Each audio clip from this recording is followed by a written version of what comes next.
Weather's been so sweet, bro. Why would it turn around like this? yeah.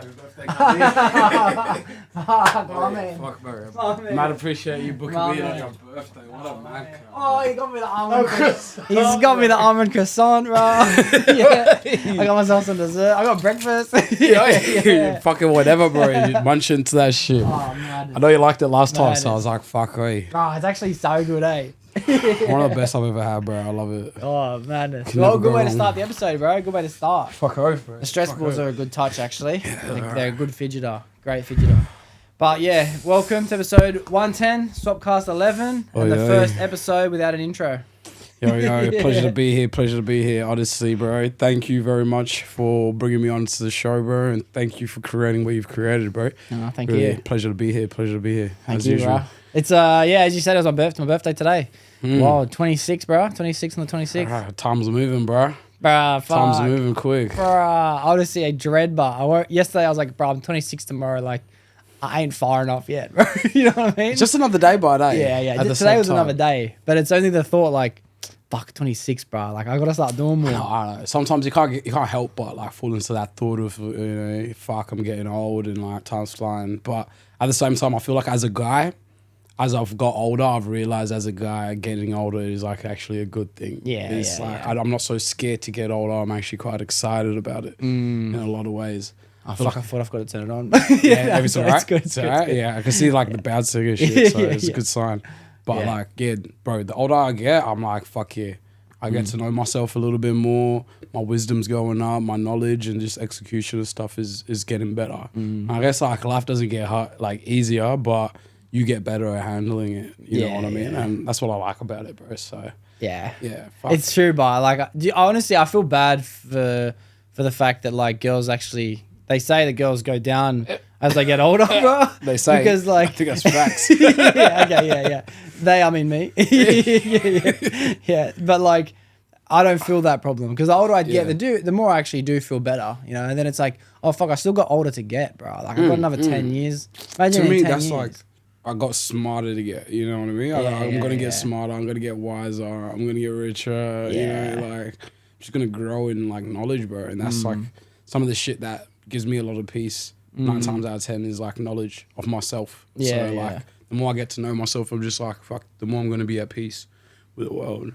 And like, I know it's not an easy journey because you have to go through like a mental journey in life. Like, I want to learn more about myself so I can get to a point where I'm at peace with myself. But you know, it's all about the journey at the same time. A lot of lessons are learned through it, and it's about the person you become at the end of it. So, I tell you what, I've already thought of shit that I want to ask you, right? But it is a Swapcast. I'm meant to be letting you lead the conversation. Right? fuck. But I tell you what, I need to ask you this question because, and it's on this topic. I have been playing on this a lot over the last 3 months or so. Yeah. That feeling of excitement that you're only going to get better as you get older, do you still couple what I've noticed I've been dealing with a lot lately, which is feeling like you haven't gotten far enough yet? Do you feel that feeling? Because I've only for the first time started to feel that recently. It's funny you say that. I used to feel those pressures on myself a lot more when I was younger.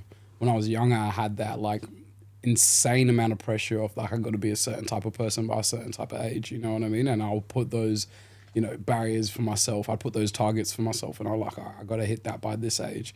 And like, sometimes I would and sometimes I wouldn't. And like, you know, I'm my worst enemy at the end of the day. Like, I'll beat myself up for not being able to achieve something for a very long time. But I realize that's not the healthiest thing, you know, at the end of the day. It's like, at the end of the day, we're still going to get there. And a lot of things that we want for ourselves, 9 times out of 10, we're not actually ready for at the time that we ask for it. So we have to go on a journey where we have to become that person. And everything takes time. You know what I mean? If I think about all the things that I wanted for myself when I was younger, and I was asking for those things at that time, if I received it then, I would not have been able to handle what I wanted. You know what I mean? So, yeah, I guess as time goes on, you just become more at peace with the fact that you're going to get older and you don't really have those pressures about attaining things. Because I guess that's because of the wisdom. Yeah, but it's quite funny that you say that when you're feeling that now. First time ever. Yeah, okay. Explain that more. Like, why now and not earlier on? Oh, yeah, all right. Well, Did you feel like you were hitting your targets earlier on and now you're not? Like, I'd say that the reason I'm feeling it now I guess shock to the system, like say big life changes, I guess made me have to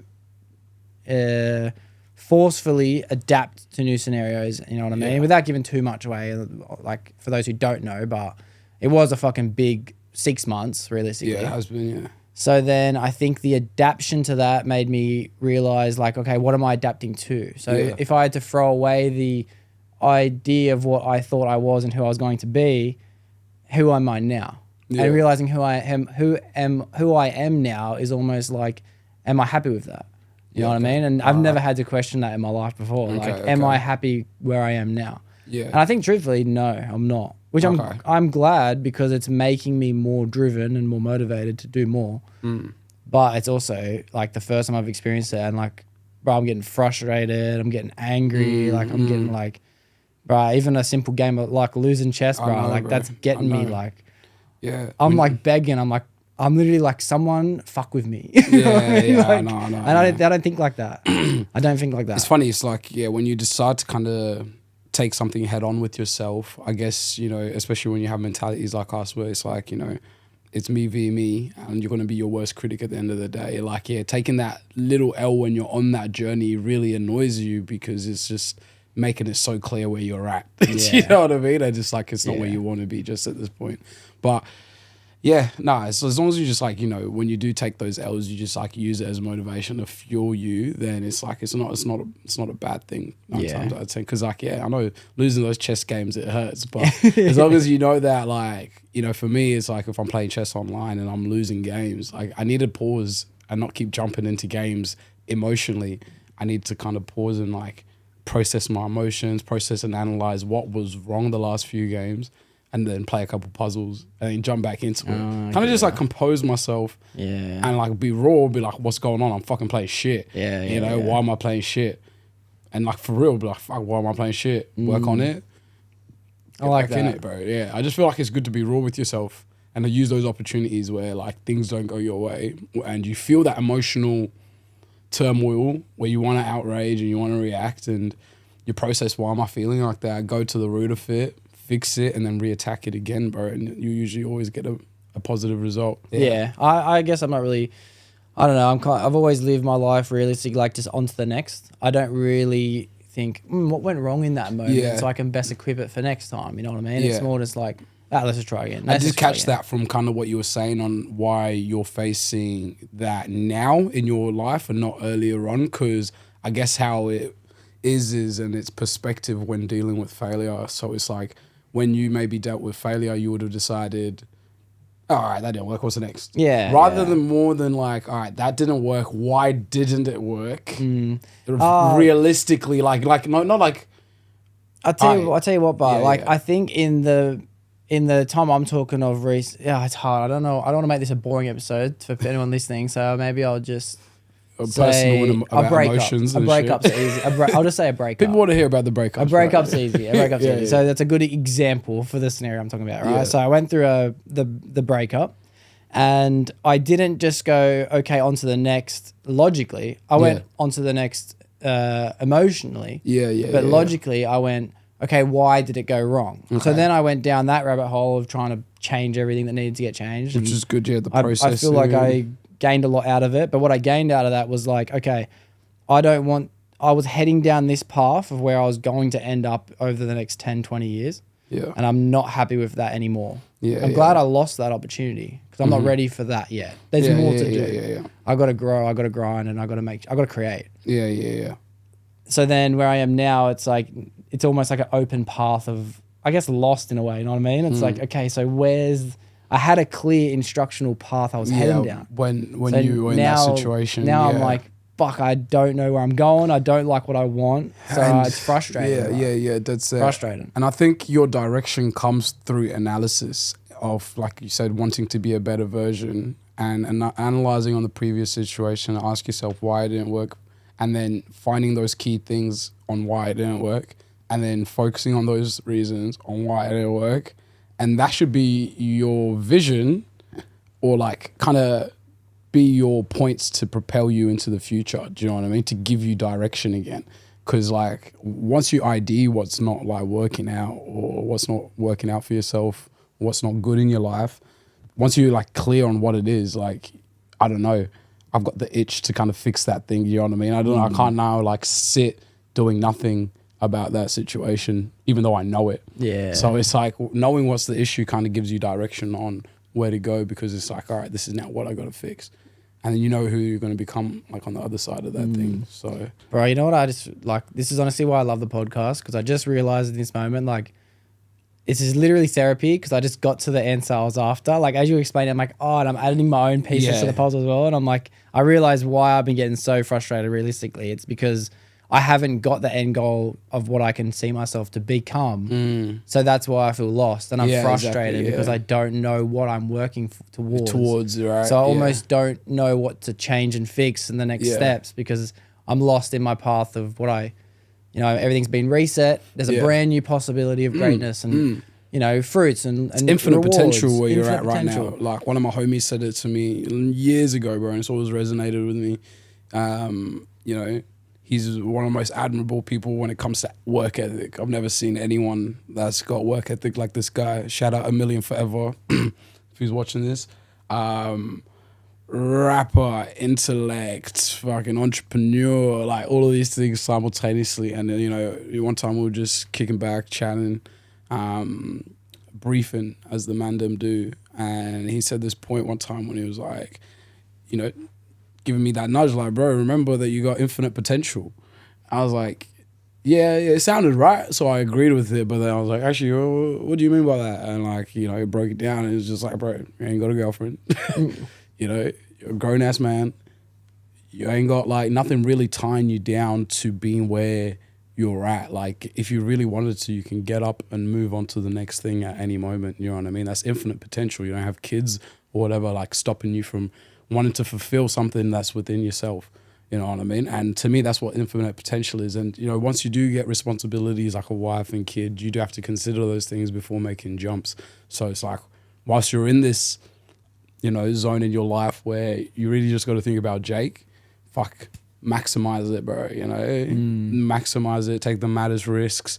But knowing that you're learning from each risk, then it's cool. You know what I mean? If you're just doing shit to do shit aimlessly, it's crazy, Yeah, but like if you got kind of like end goal of like, I want to get something out of these experiences, like knowledge, whatever, wisdom, so I can apply it other places, and bro, gotta use it, bro. Use this time, use it wisely. That's mad advice, but infinite potential. We're gonna get to a point, bro, where it's like, we've actually got wives, we've got kids, we've got businesses. We can't just turn off, bro. We can't, So it's like once we've got this freedom, and to be honest, it's not like you're not, bro. You are doing a fair bit for yourself. You've got this whole thing going on, like the Doxcast, which is mad admirable. But it's like, you can always ask yourself, what more do I want for myself?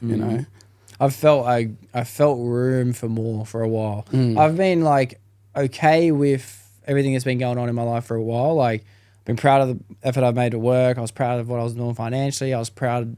And I was more just happy doing the podcast. It wasn't something I felt pride in doing.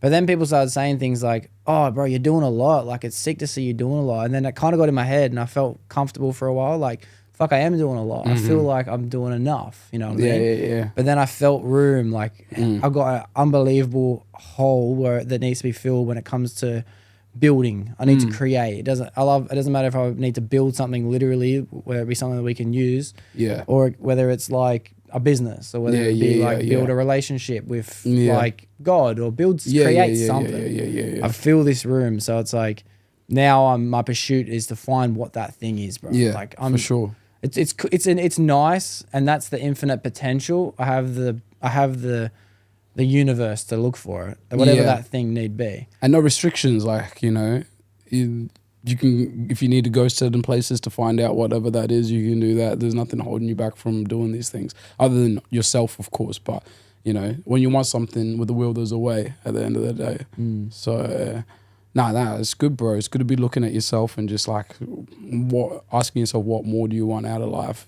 Otherwise sometimes people just get very complacent. And something I picked up from what you said, you're to me, like I was talking about my homie before, the work ethic, you're up there as well. you're probably, if not up there tired, you're second. You know, there's another motherfucker I'll with take the that. crazy work ethic. Like, you know, you guys just keep around the clock, keep working like it's nothing. You know, maybe you got to ask yourself, you know, how do I put myself outside of my comfort zone again? That's what I need. Yeah. You know, like, what is that? What is that experience for me? Because I guess you have already like done a few things to make yourself go outside of your comfort zone, but then you made that your comfort zone. Yeah, I know. Then you made this podcast like your comfort zone now. Yeah. Not like it's too easy. There's still a long way to go. Yeah, And you know, you've got the steps and the plan for that. But maybe it's like looking outside of it. But I feel like you're already thinking like that from the chats that we've had and some of the ideas that we've kind of come up with that are sounding real cool. I feel like we've got infinite potential to just execute these things. It's so, you're talking about creating, bro. Like, I love coming up with ideas and bringing them to fruition, you know. Like, I love, like, exactly even in the form of something small, like us having the chat about where we want to go and just going to do it. You know, wanting to go have a feed and video it, you know, that's one thing.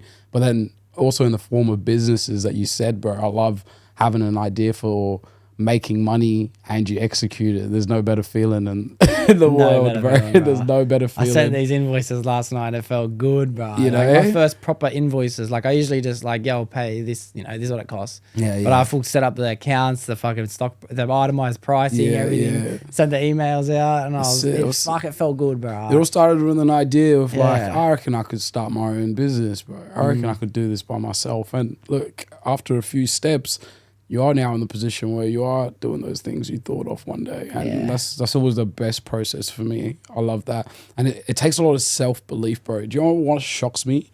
Is there's a lack of self-belief in the society. Yeah. It's so crazy, bro. Because then if an individual walks into a room that has like a lot of self-confidence in themselves, it's almost like borderline perspective of people looking at that person is like, what a narcissist. This cunt loves himself. Like, it's, if you don't love yourself, it's so hard to watch another person love themselves. It's true, eh? It dead set is, bro, because I've seen it where someone is loving themselves and you need to, because if you're not doing it for yourself, who else is, right? Like, no one else, bro. No one else is going to pick you up when shit gets bad. Like 9 times out of 10, like you can't rely on that.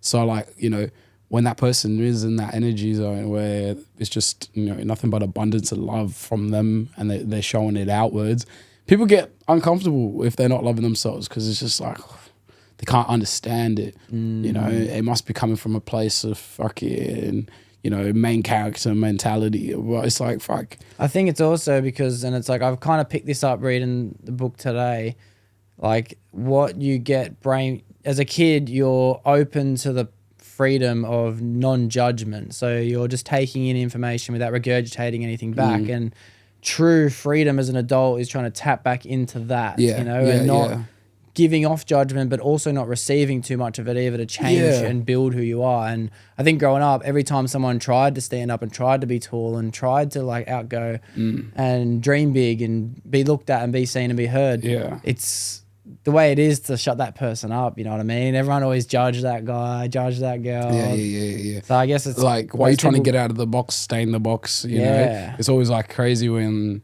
people seeing you defy, you know, status quo and shit like that, you know? Like, I'm sorry, bro. The awareness is too high to want to live within this like system, within this like a rat race, this cage System's that's been put, best word for it, bro. Put like, it's just been designed for us to only reach a certain level, bro. And some people are okay with that. Sometimes they think that level's too high. Like they're even more content being lower, bro. And like, I don't know. Yeah, I know that complacency kills me. But like, you know, everyone's different and everyone needs to play a role in society type shit. But yeah, no, I'm really an individual that's just, I feel like I see things for what they are and there's not too much I can do about it. There's honestly nothing I can do about it. And I feel like that's where a lot of people lose their mind a bit. Is like they go crazy because like, fuck, society's so fucked, we're heading in such a crazy direction and there's nothing I can do about it. So I may as well just be homeless. I might as well just give up, lose my mind, you know. Give up. But like there's also other mentalities like, right, you got to beat it from the inside and just make it work for yourself, bro. What I gained a lot recently, actually, have you ever read the book The Alchemist? Nah, but I've heard it's a recommended. I bought it like Sunday, right, last week, And my plan was like, this will get me through the next week or two at work. Yeah. Because that's what I've been doing on my lunch break. Quite often now I've been doing it through the day because like I ran out of shit to do. So Yeah. like, I get to read a bit. But like I picked it up Monday when I got to work. And I had to finish it that day, bro. I had to. That same day. I went to gym as fast as I could. Came home, didn't Yeah. do any of my computer work. Smashed as fast as I could eat dinner, and stayed up late and just finished the book because I couldn't put it down. Yeah. It was the best book I've ever read. It That's was mad so impressive. much But, fun. all right, give me a debrief. It- What it's did not. you get It's from it? it's not a flex to be able to read No, it in a no, day no. because It like, is a it's a fucking short flex. book. It's not. Oh, It's okay, only right. like 200 pages, if that. Like it's not a massive book. Yeah. All right. Still mad impressive. It was. Yeah, true. I could have lacked. Yeah, I did it right. What did you get out of it? Like, you know? I got a reignition of belief. It's a story about a boy who goes on a journey. That's basically the book. All right. But it can be interpreted, I guess, in whatever way you want it to be because it is a fiction story. Okay. And the book premises is like a boy gets a dream. I'm pretty sure it started off as a dream and then it becomes like intuition and messages and signs and omens and things like this. And it leads him on his journey towards his destination, which he set out from the beginning. He had his goal in mind of what he wanted to do. And then it doesn't matter what obstacles come up in his way, there's always a way around it. With the right mentality and the right attitude and staying open to, okay, I needed to learn from this. Oh, because that gave me that and now I can get there. Yeah, that's it. You know, and then he got there in the end and it really was... It's a full circle story without giving it away. Yeah. And it gave me that more proof in the pudding that it's like, if you know what you want, you will get there. You know what I mean? And I think that's why so many people do judge the person who believes in himself or does feel self-conscious when someone is doing great or they don't feel like they can make it out of the rat race, so they just give up. It's because they don't know what they want, bro. Don't know what they want. So if you don't know what you want, you're never going to get anything. Exactly. You only get what you really want. You can't look past the obstacles. Like 9 times out of 10, you could be putting people into the same room dealing with the same problem, but those people that have a will to kind of get out of it will find a way out of it. You know what I mean? Like if I have a vision on becoming some type of person and at work I'm facing certain hurdles, if I'm just a regular employee, maybe those hurdles might piss me off and I've got no motivation to get past them. So my perspective is not really big to get past it. However, if I have a very big vision on like who I want to become at this establishment or this business, when those little problems come, I'm excited for the problem because I'm like, I'm going to learn more. This is going to be in my repertoire. So if this comes again, I can deal with it quicker. Like it's all about perspective. It is. Do you know what I mean? Because when you have the vision, your perspective is different, I guess. Do you know what I mean? I can put you in that dark room, but it's not so dark for you because your vision is bright. You know what I mean? But you put someone who's not seeing anything better for themselves in that dark room, all they see is that. You know, so yeah, no, that's what I kind of picked out. That book's a little bit about. It's just like in that sense. Then, like the perspective, it's all based on the vision. It's like the vision's the most important thing, bro. Which starts it starts on what we're talking about. That thought. It really starts on that idea, like having an idea of, I guess, what you want to be for yourself. And people don't really ask themselves that question. Yeah, it's hard because it's a hard question to answer, bro. It is, and that's what I'm feeling for the first time in my life now. That's why it's interesting to have this conversation with the logic and the optimism, but also understanding the frustration of the pessimism. Not pessimism, frustration of the just lack of information. You know what I mean? Lack of vision. You know, because I do believe, and I've said it on every episode so far, life will give you whatever you want. You just won't get it when you want it. No, you won't. You won't. And you it's gotta nice. jump through some hoops. It's very interesting to know, like, okay, I will get whatever I want. So what do I want? So what's the thing that I'm going to work towards? What do I really want? And what you want always changes. Yeah. And that's the other thing. So that's the thing. One thing I actually read in this awesome book, I think it was Ray Dalio Principles. The whole book Principles is basically it's just understanding that life it works in a loop of some sort of, you know, idea, planning, executing, failure, and then analyzing, and then planning again, and then re-executing. And it's like this constant loop, but your ultimate trajectory should be going up. if you're doing the feedback loop correctly, where through execution you reanalyze after execution and then reattempt after that, because you keep like analyzing how you're doing and then making a new plan. And the book pretty much has a part where it looks into the importance of just planning and being able to adjust your plan. You know what I mean? So it's like sometimes things don't work out how you want it, and often people can lose vision when that happens, but often people just have to just readjust their plan.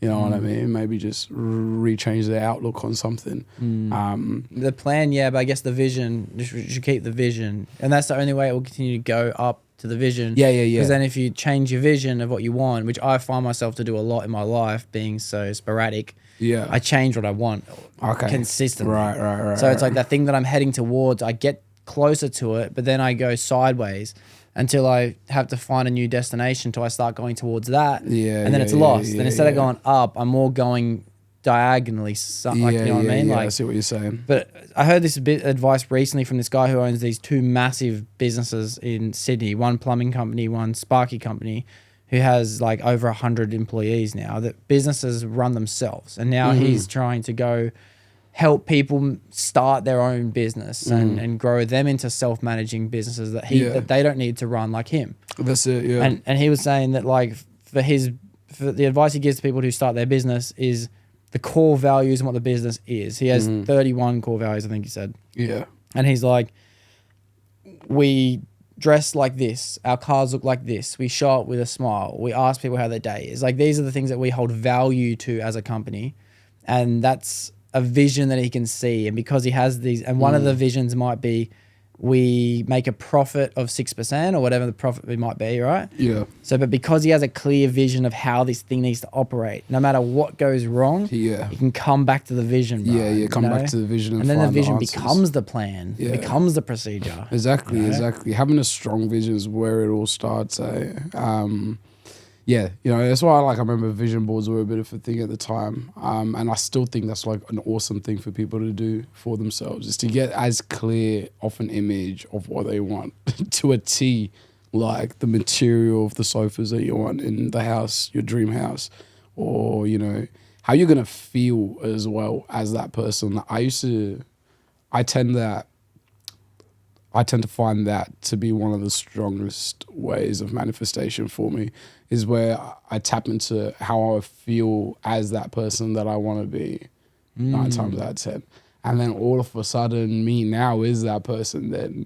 And when you imagine being that person in the future, do you feel like you're getting pretty close to imagining and envisioning what that's going to feel like? Or do you feel like, because I'm not there, I feel like if it was me, I'd think, because I'm not there, I don't know how it would feel. I'm just hoping it feels like this. I'm hoping it feels like that. Yeah, okay. Yeah. A lot of the things where maybe for the person that I want to be a little bit when I'm older, or like later down the line, like I'm not old already in it, 25, but like when I get older, they're based on things I've already felt. You know what I mean? I like feeling this type of way. I want to feel like that a lot later. You know what I mean? Like, I know what it's like to feel respected. I know what it's like to be, you know, proud. To be proud, you know, those sort of things. I've had that taste, so I can I know what those things feel like, and I want to feel those things consistently, so I can put myself in a position to be able to do that. So when I'm thinking about that person in the future, is someone who's waking up every day and feeling those things. And I realize there's no reason I can't feel those things today. And then what ends up happening is, though, like I'm molding day by day subconsciously into that person. Yeah, I hear that. You know, I hear that. because even though it's like fake it till you make it. Yeah. Genuinely, like to an extent. It's like, well, not like I don't think I fake anything it till you as make such. it, or it's build it till it's built. Build it until it's built, you know what I mean? Like, but you got to have that vision. Like, I could be hypothetically have $0 in my account, right? But if I can close my eyes and not feel like that, you know, and picture that I'm actually that other person that's like mad well off and I can get anything I want at any time. And I really picture what that feels like to be that person, maybe just driving a Ferrari, cruising down the beach, whatever, and everything's mine, I own it. I can actually feel that and like maybe smile from the thought of being in that car. And then if I wanted to, I can tap out of that meditation and still be that person. Do you know? I can walk into a shopping mall thinking I'm that person, and people respect me like I'm that person because of my demeanor, because of. It would radiate. Do you know what I mean? It would radiate. Do you know what I'm saying? And then now all of a sudden people are respecting you like that person. Maybe opportunities come to you because you're being that person at that time, even though you're not that person, but you believe you are. You know what I'm saying? That's why I feel like it's so important to feel it sometimes even more than seeing it, is like feel who you want to be. And you know what it's like when you feel respected. So like kind of feel that again. And like, how does that make you feel? What does your body language turn into? And then emulate that again. And it's like, the energy around you reciprocates on a crazy level. Do you think that's something that is like a muscle, like to train? Like, is it as easy as just becoming that type of person that can think like that? Or do you feel like it takes trial and error, practice to put yourself into that meditative state? Like, you know what I mean? Because I think meditation in general is something that you train. It's a part of your, I consider it to be a muscle. For sure. It is. And something when it's not trained, it can be difficult to get back into. Getting into that meditative state, like the beliefs is not the belief, but tapping into what it would feel like to be confident enough and to be proud enough and to be like grateful and feel like those respected enough, and then to take that today and walk into a shopping center. Do you reckon that's something as easy as said than done, or is it something that has to be like learned? Yeah, no, it has to be conscious steps towards attaining it. Like it can't just happen over time. Usually some people maybe, when I say unconsciously it happens, maybe they have an event that makes them look at themselves rather than them going to a place of just saying, I want more for myself, and then asking what does more look like, and then going deep into that. They never go deep into that. Like you just have the rational answers rather than like the visual, like inner answers, Rational answers, if I say, what do I want better for myself? I guess it'd be better to be healthy. I guess it'd be better to have more money in my bank account. That's what everyone thinks would be better. But then if I'm like really ask myself what would be better for me, and I picture that and I feel it, I don't know. I feel like you got to ask yourself, bro. You just really got to come from within. Yeah. Change only comes from within. Yeah. So everyone can tell you, fuck, you need to change this habit, whatever. But it's never going to happen until you actually want to get up and do it for yourself. 100%, bro. You know what I've been doing lately? I've been trying to document my habits and my cravings as they pop up and the mindset that I have while I have them. So I might get a idea to give up vaping, for example. The thought might enter my head for the first time in a while. So I'll write it down as fast as I can. Yeah. And then I'll write down like, why am I thinking it? Why do I think I should do it? What was the catalyst for that? And then let's see do I want to give up today? No. Okay. Why? Because I've still got it. I write down every excuse I've got. And then I write, right, my plan is to give it up Sunday, right? That's what my plan is today. And then instead of sticking to it and then feeling pissed off at myself and I don't do it, I'm like, let's see how I feel tomorrow. And then the next day I'll be like, let's say it's Wednesday. And then Wednesday it's like, I think I was right when I said I should do this. But then by Friday, I'm like, I write down, I genuinely don't want to quit at all. You know what I mean? Like, it's like, so I'm not gonna. I genuinely don't want to. So it's been, but I'm trying to do it with like snacking, like being motivated when it comes to things I want to do or don't do. And it's interesting to know that like you can only do anything if you want to, bro. You know what I mean? Like I genuinely don't want to stop vaping. It doesn't matter. I'm sick of saying I want to because I just don't. You don't. You just know you should. I should theoretically and realistically to prolong or to save money or to do things like this, but it's like I think what I want is to keep doing it more than I want to save an extra fucking $35 a week. Or to remove running the risk of losing a couple extra years of life. Like, it's hard, especially to imagine that, considering I can't feel any side effects of doing it. You know what I mean? And like I said, if it doesn't come from within, then you're not going to want to do it. Do you know what I mean? I don't feel like it's within yourself that you want to change. But me, I can tell you a personal, circumstance with the vapes where I got to a place within myself where I was like, I don't really want to.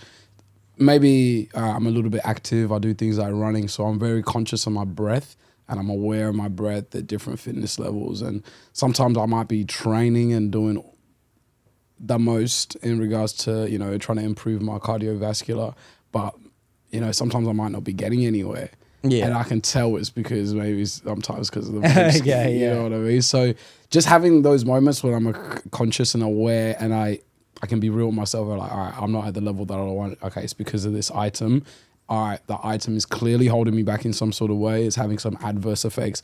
Now that I know that, I'm not dumb cunt. Like Yeah. Because you prove have to something you want more, but yeah, is to be fitter. Yeah, exactly. yeah. So I have something that I want more. And then I also like, for me, it was just the understanding of actually what it is. It's a carcinogenic. Do you know what I mean? There's nothing about that can be okay for the body. You know what I mean? Yeah. So when I just think about things quite deep sometimes, more than I need to. But like one day I just thought about the vape, and I just think about from the point someone puts it to their lips and they blow, and the burning that happens within inside, and there's nothing natural there. There's nothing natural there.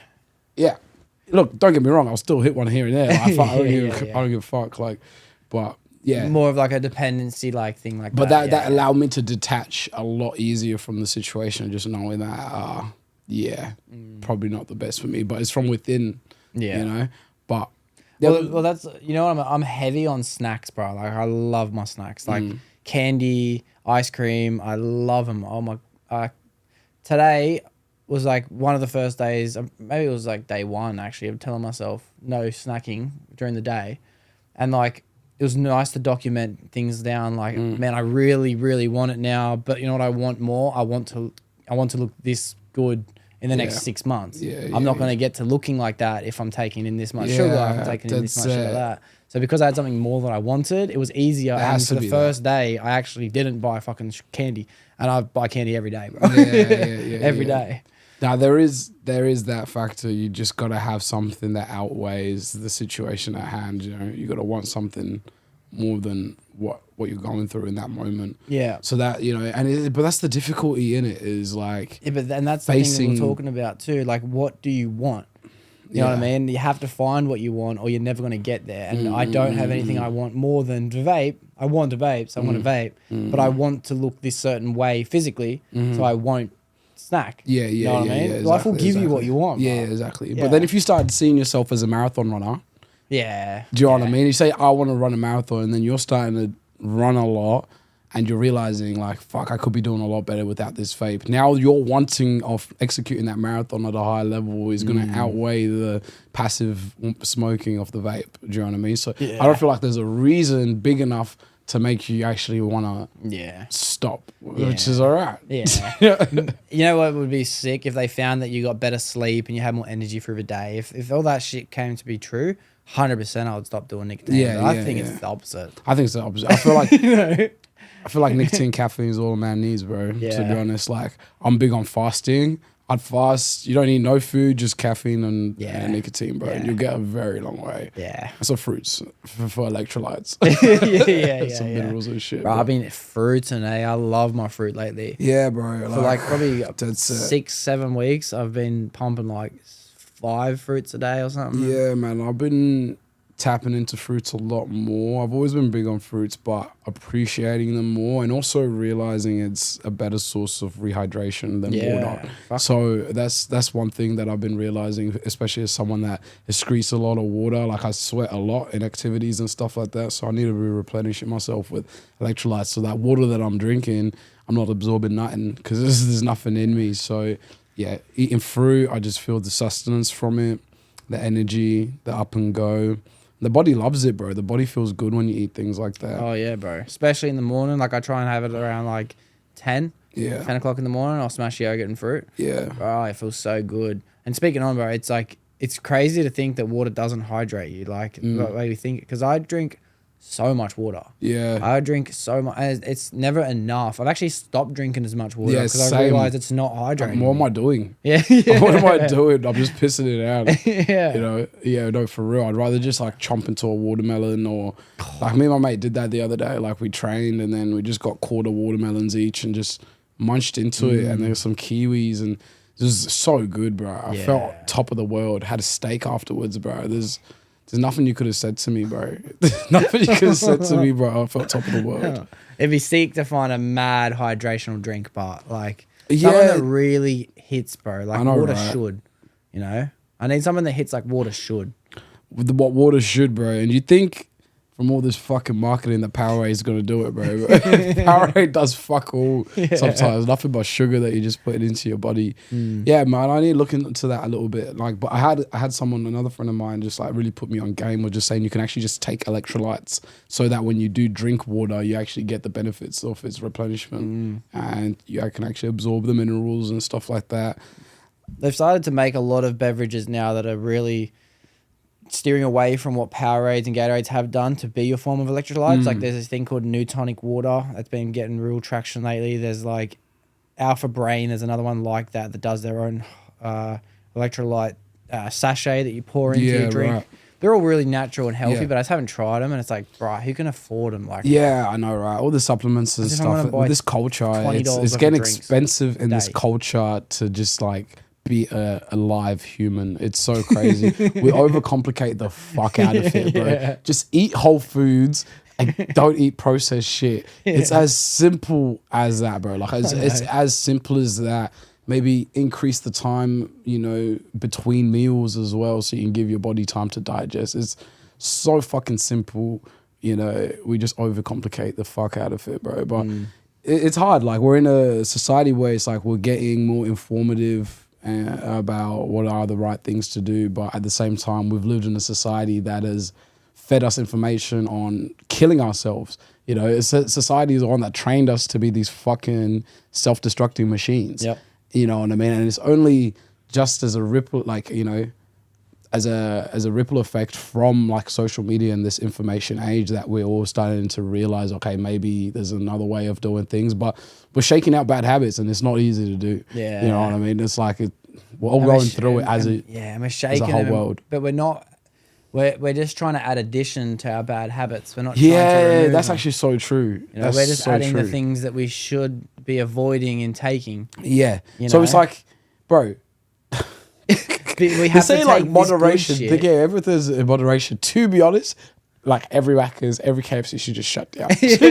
Should just shut down. Right. It's a hard thing to take in because we live in that society where they're all over. It's just the norm. Convenient. But in all honesty, these things need to shut the fuck down, bro. They were nothing positive for us except from giving us convenient meals that are just, killing us, bro. I hit Macca's like at least twice a day to get my ice long black because like I honestly love that coffee because it's too much for me to go try a new coffee every time I'm at a new place. Like, I don't trust every ice long black because from what I learned now, like people like yourself and Matt's even told me as well, like, which is going to come out in like a couple episodes. Like, shout out Matt. Shout out Matt. The coffee that people give in the long black is not necessarily always designed for that. They're designed to be that you put with milk. That being, You know what I mean? So you get the blends, So what are designed for the long blacks are your single origin coffees, a coffee bean from a specific origin, and the beans that you're getting in your coffee bag are all just from that one location. But like typically what you get are blends, and they're the ones that people mix the ones with milk, and that's got beans from all different regions around the world to reach this flavor profile for the milk. So if you're having those in a long black, 9 times out of 10 they all taste the same because like the blends come out more with the implementation of milk. But yeah, you got to have single origins, bro. Like, that's why when you talk about having your Macca's coffees, I just stay quiet, bro, because I can't relate. I can't relate because I know you can't relate, but because you've experienced nice coffee, but because I was there. At one point in my stage of my coffee journey, I've obviously been blessed to have been exposed to more and want to learn more, and I have. So, it's also a bit of a curse because now it's like I can't go back. You know what I mean? Like, and go and get that Macca's coffee. I love it. There's a sigh within me that I can't help. I'm gonna have that sigh. I'll become like this coffee snob, bro. I expect to have single origins, brother. I ain't gonna be able to pick. Please have some sort of batch. Have you got filter coffee here or not? If you don't, fuck, I'm walking out. I know what you mean. I know Macca's coffee ain't coffee, but for me, only experience, only being a minute experience of what, like, say, like Ethiopian coffee and stuff like that tastes like, and appreciating that, it's almost like Yeah, but I haven't had it enough. You know what I mean? Like, Yeah, I don't even yeah, want to. yeah, I don't yeah. even want to go down that road because then it becomes more and more niche. But Yeah, for that's me, the problem. It makes for it a me, bit of a difficult. when I want my coffee, bro, I drive to Macca's and I'm back in Exactly, yeah, 5 yeah. There's that minutes, convenience, bro. There's I time it. convenience. It's 5 minutes. I've got places on the map that I know I can go to get a pour over. Yeah, I've got yeah. 2 places out of like 30 Yeah. cafes in my region Drive where I can go through. get a pour over. Drive through, but Right, a pour over takes 5 minutes minimum to make. Bro. Imagine trying to do that in a drive-through. Yeah, no. that's what I'm saying. I'm crazy. saying Macca's like drive. That's why it's convenient. But anyway, what I was getting at was just I think about it all the time. Almost every time I'm there is like, it's crazy how big this became. Yeah, You know what I mean? Yeah, like yeah, it's yeah. full on won.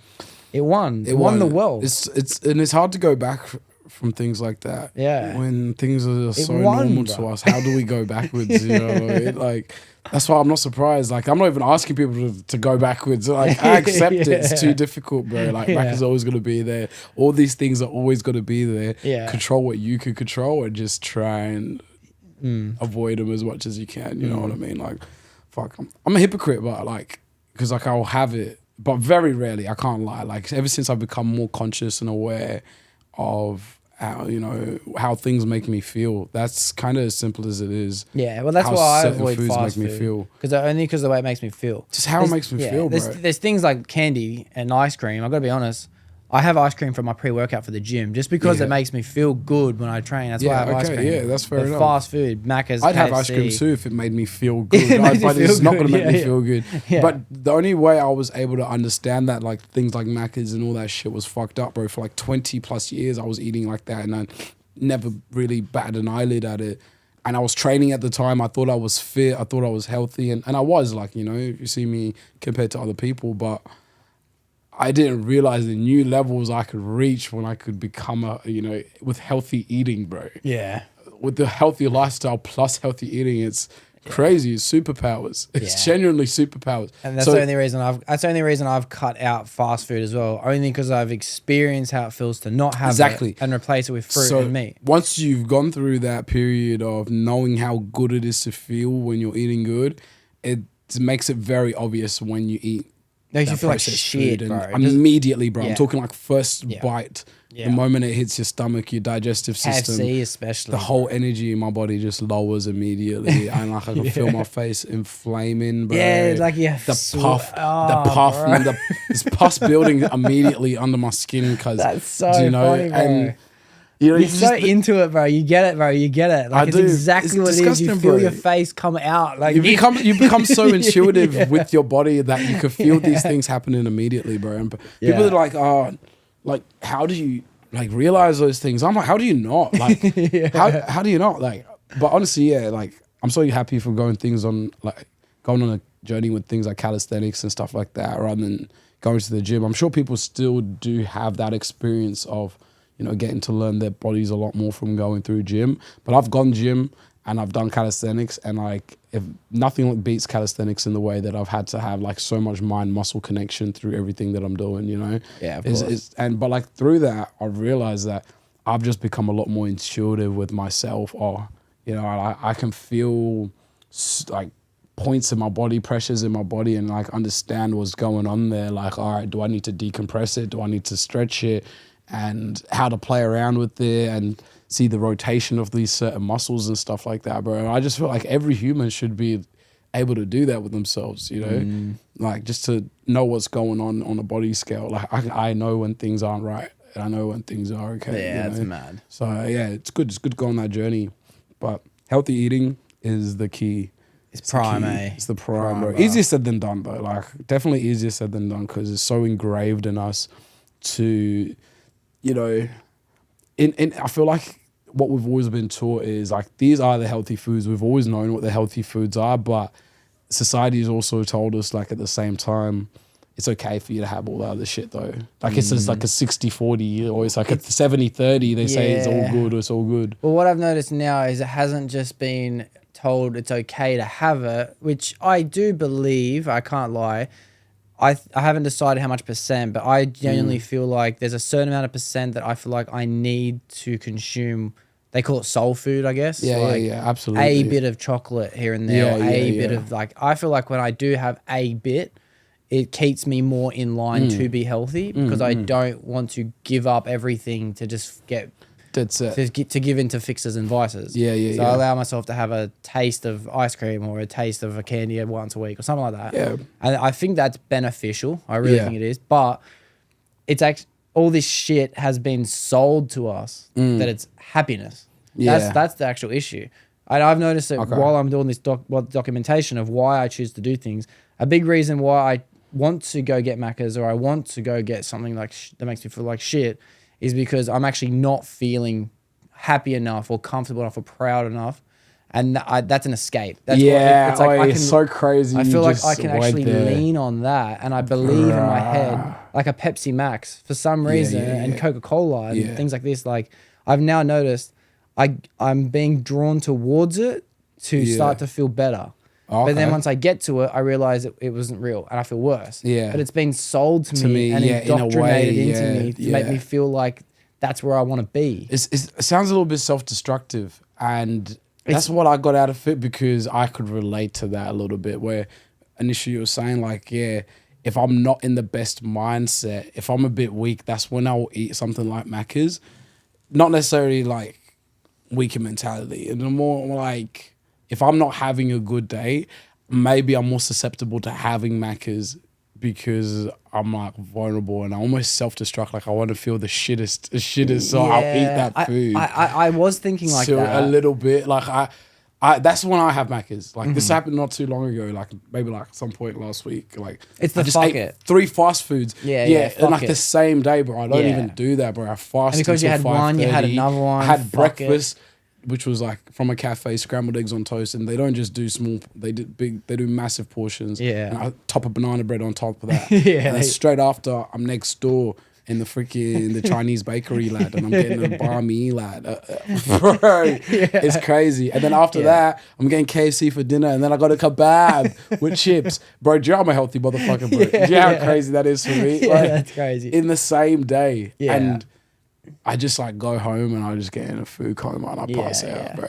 And then the next day I feel so shit and I'll just trade so hard. But I always know that happens the next day after those self-destructs. It's like a pattern that I see within myself. But I do have that, you know, I'm more inclined to have shit food when I'm not feeling the best. And I find that weird. It's like when I'm feeling shit and I know it's going to make me feel shit, I should be like, nah, stay away from it. But it's selling me the dream or some shit, maybe. It's selling me that comfort. It's selling you where you want to be. Because you're not there. Bro, but, you know and it never will give me I know. The grass is not green on the other side, brother. It's not, bro. But it's interesting, And it's also interesting as well that you mentioned too, like once you do it once for the day, you do it again. You just keep and going. It's a negative feedback. Because I'm already here. Fuck it. And I'm like that. I'm so like that, but not just when it comes to food. Like if I've spent more money than I want to spend that day, I actually eat like shit.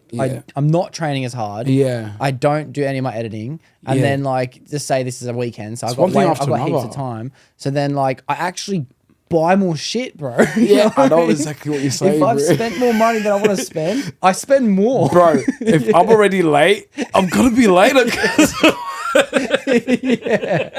I know anyone that knows me knows that's so shoot this, bro. Like fuck, I'm already here. I'm already fucked up. Fuck it. The other day I woke up. Bro. I wanted to be at work at 6:30, and I woke up at 7. But for the first time in my life, I've been waking myself up. So I've never actually woke myself up ever. I've always had a girlfriend to wake me up in the morning when my alarm goes off because I don't hear it.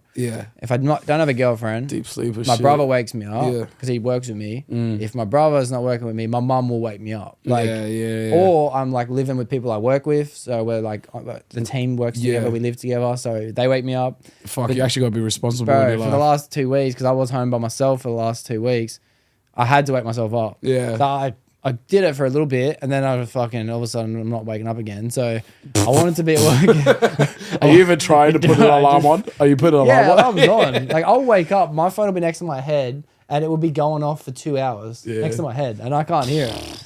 I know those ones. But then, like, I woke up, it was like, I wanted to be there at 6:30. I woke up, it was 7, and I was like, oh, I'm already late, so I got the dog's collar on and took it for a walk.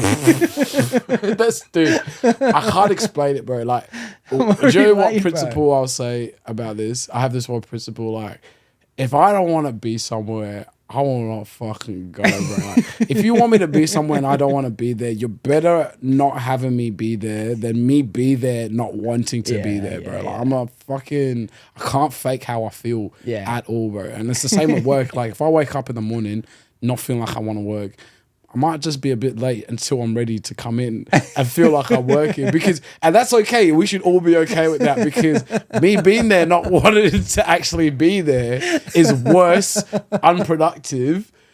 I better give him the extra hour, give him the extra 45, you know, so he can come in, get his mentality right and come in when he's ready and wants to work. You know what's so funny? I know you full believe this, like you full... It's not the way it works. It's not the way the world works. You've created the most logical excuse in your head that you believe. Like, trust me, you're better off me not being there. And I feel like it resonates, bro. Like, you see it. That's so funny. In my character, like, when you're there. Like, if I don't want to be there... It's best I stay at home, bro. Everyone's like, it's best I stay there. I wish he came in late. Yeah, you know what I mean, bro? Like, no. So it's like, it's better for me, like, just take my time, make sure I get my mentality right. Yeah, but it's so funny because you're selling you the idea, like, it's better for you if I'm not there on time. Yeah. No, that's like, the best part. Yeah, I know. It's a bit trust me, it's better for you. Maybe some people say, I don't know, but I'm convinced. And I know it because I know myself. So I'm like, fuck. If you know it, you know it. If I wake up in the morning grumpy, even if I wake up 2 hours early before I need to be at work and I'm just laying in bed and I'm just not feeling it. Yeah. Do you know what I'm saying? Like, or maybe I need to train before I feel it. Sometimes, like, that's a big thing for me, is like, I need to start my day with a bit of cardio before I can take on the day. And if I'm just, I don't want to go in until I've done that. You know what I'm saying? Bro? So if it means I got to be a little bit late because I had to finish my cardio session, do you know what I mean? But I'm coming in skipping. I'm skipping through the door. Do you know what I'm saying? Good too. And I'm doing great. Not just good, bro. Like, you know, if I got to do the things that I needed to do for myself, bro, I'm the best for everyone, bro. You know what? You're making me think. Do you think about it like this? Do you think, like, you have 100% potential in which you can give? This is what Kelvin can offer for the day, right? And it's growing every day. It gets more and more and more. Yeah. But if you want to reach 100%, I have to feel 100%. If I come into work feeling 80%, then you're only going to get 80%. But if I come in late, you're still going to get, I'll get back to the 100%. And despite the time I'm there, you're still going to get the full amount of capacity. Yeah, exactly. Like, you'll get more out of me pulling up late. You know, so like, it's quality over quantity. Do you know what I mean? I'm coming in when you needed me. Maybe if I came in the time I needed me, you might not have needed me during that time. I might have been standing around. But because I come in crunch time and I execute, I may as well fuck off straight after crunch time. Like, you know what I mean? As soon as things cool down again, you know? And then just come back with it, you know? Those little, that's how I feel anyways, where it's like, look, I like how you said it. It's like I start the day at like 100% potential to be able to offer for someone, and that's what the potential is. But you don't reach it until, for me, till I've done a few things for myself that day. If I wake up, let's say, all right, you're late, right? So you already know you're behind schedule. And that means you're not going to have the time to do something that you plan to do for yourself. Now you're probably not, you're going to get 70%. It's already gone down to 70% because there's that frustration, or I haven't really taken that time out for myself, you know what I mean?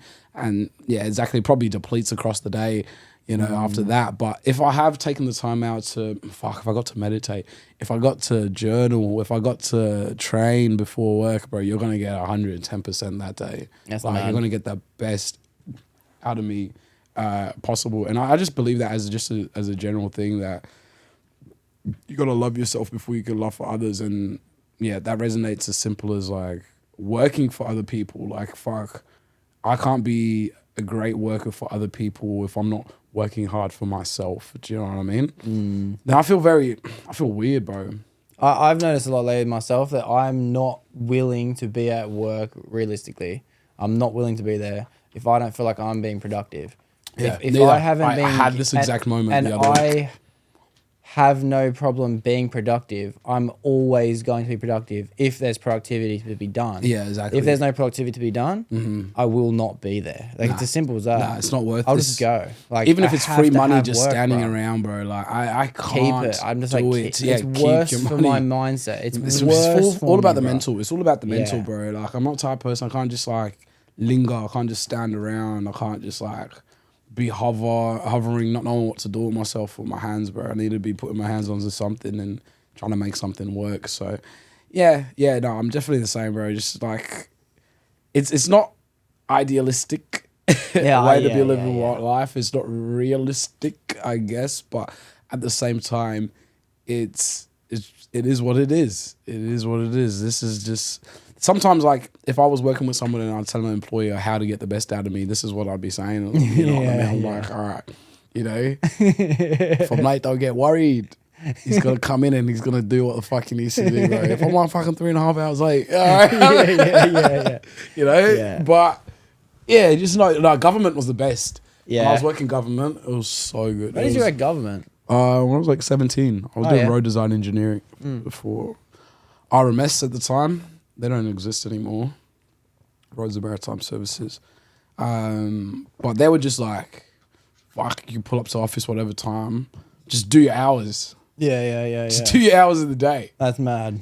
Fucking mad as. Or do your hours in the week type shit. So they're pretty freelance and flexible like that. So like that sort of structure's good for me where it's like, fuck, you know, all right, if I wake up and things aren't feeling 100, then I'm the type of person because I know myself. I know what I need to do to make myself back online. You know what I mean? Yeah, so yeah. if it is something like I wake up and I feel maybe like a little bit lethargic, I know that I either need sauna, I need to take do some cardio. I just need to work out basically. But I Yeah. need to have the time to be able to do that and do it properly. And if I feel like I can't do that and I put myself in a situation where I haven't done that for myself, I'm going to be unproductive and there's just going to be resentment. Yeah, that's a good word. There's just going to be Great resentment. word. And I'm Yeah. not, it's just the truth, to be honest, bro. Like, I really have to take care of myself before I take care of other people. Yeah. I can only be my best self for other people when I've been kind to myself and I've done the things that I need to make sure I can be proud of myself. Yeah. I feel that even with a girlfriend and shit like that, bro. Like, there's no way I could have a girlfriend until I feel like I've taken care of the things that I need to take care of. 100%. 100%. Because then you resent you. I maybe it's not. I can't speak for you, but for me personally, if I have a girlfriend in the times in which I don't feel like I'm doing enough for myself, then I resent myself more than I resent her. And then by resenting myself, I project it onto her by not like in a way of like I'm physically showing her or she can read that I'm resenting her. Yeah. It's just I'm not offering enough of myself because I'm not myself, bro. You know what I mean? Exactly. You're not being yourself. I'm limiting her potential of a partner. Well, look, because the person that she fell for, you're not being that person when you get into that mindset. And I've been there as well, bro, where it's like, it's hard to be that person. You can't be content. You can't be funny. You can't be, free-minded because there's shit in your head that you needed to be doing. And it makes you unsettled, bro. And you know what stops me from doing them, bro? Yeah. A girlfriend. And then that's what you build this, you get into this loop of A resentment. girlfriend always stops me, bro. And you're looking at her like she's the problem, Yeah. bro. She is the problem. No, she's not the problem. not. You just need to get organized and just try to figure out Yeah, where you can need to you step make up. time for yourself. You just need to step up. Yeah. Other times, it's never anyone else's problem. It's yours. That's one thing I'm also realizing as a man. Like, okay, not like we're always wrong and it's always our fault. But sometimes you just have to act like it's your fault just to keep shit fucking going. You know what I mean? And that's hard, but it's a skill and something I actually get a lot of pleasure in is, knowing that I'm right. I know I'm right. I can see the bigger picture of something, but just putting your guard down a little bit and just being like, all right, for the bigger picture, just so we can all Fault's a good move. word, but I like to use the word responsibility. Responsibility, yeah. Like it's to say it's my fault. It's like saying like I'm to blame. Yeah, But I'm not to blame. I'm there to fix a issue that exists despite me or not. It still exists. Yeah, exactly. It's my responsibility because yeah. I'm choosing to have it. Yeah, exactly. You know? Yeah. And if something happens, then it's my responsibility to fix it. Yeah, no, definitely. I think it's just a responsibility of a man to just like keep things going, you know. But how you execute that is different in every way, and it's different to every household and things like that. I think being a very clear communicator and being transparent is always going to be the best way to go, especially with women. As a guy dealing with women, the only advice I can ever give to guys is just be as transparent as possible, bro, because you save yourself heartache as well. The more you hold on to, the worse shit gets, bro, you know, because it's a guessing game between everyone, and that guessing game, bro, you're both guessing wrong consistently. And it gets to a point where everyone's delusional.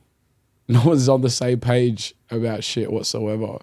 It's facts, bro. You know, it's actually a hard thing to do because I had to do it in my last relationship only a couple of times because it was only a couple of times I feel like I had to.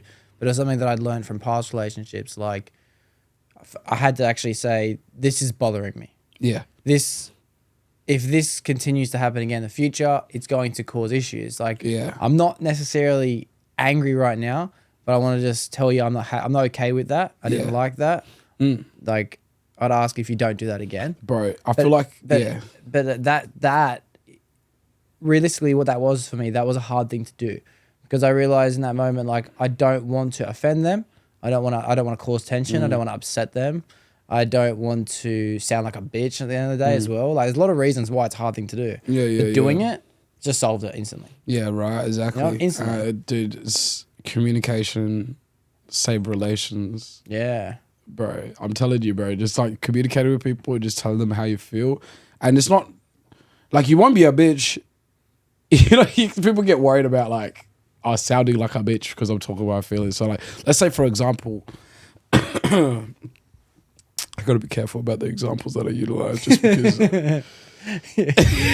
fiction and non-fiction. Hypothetical situations, just because I know people will be watching this.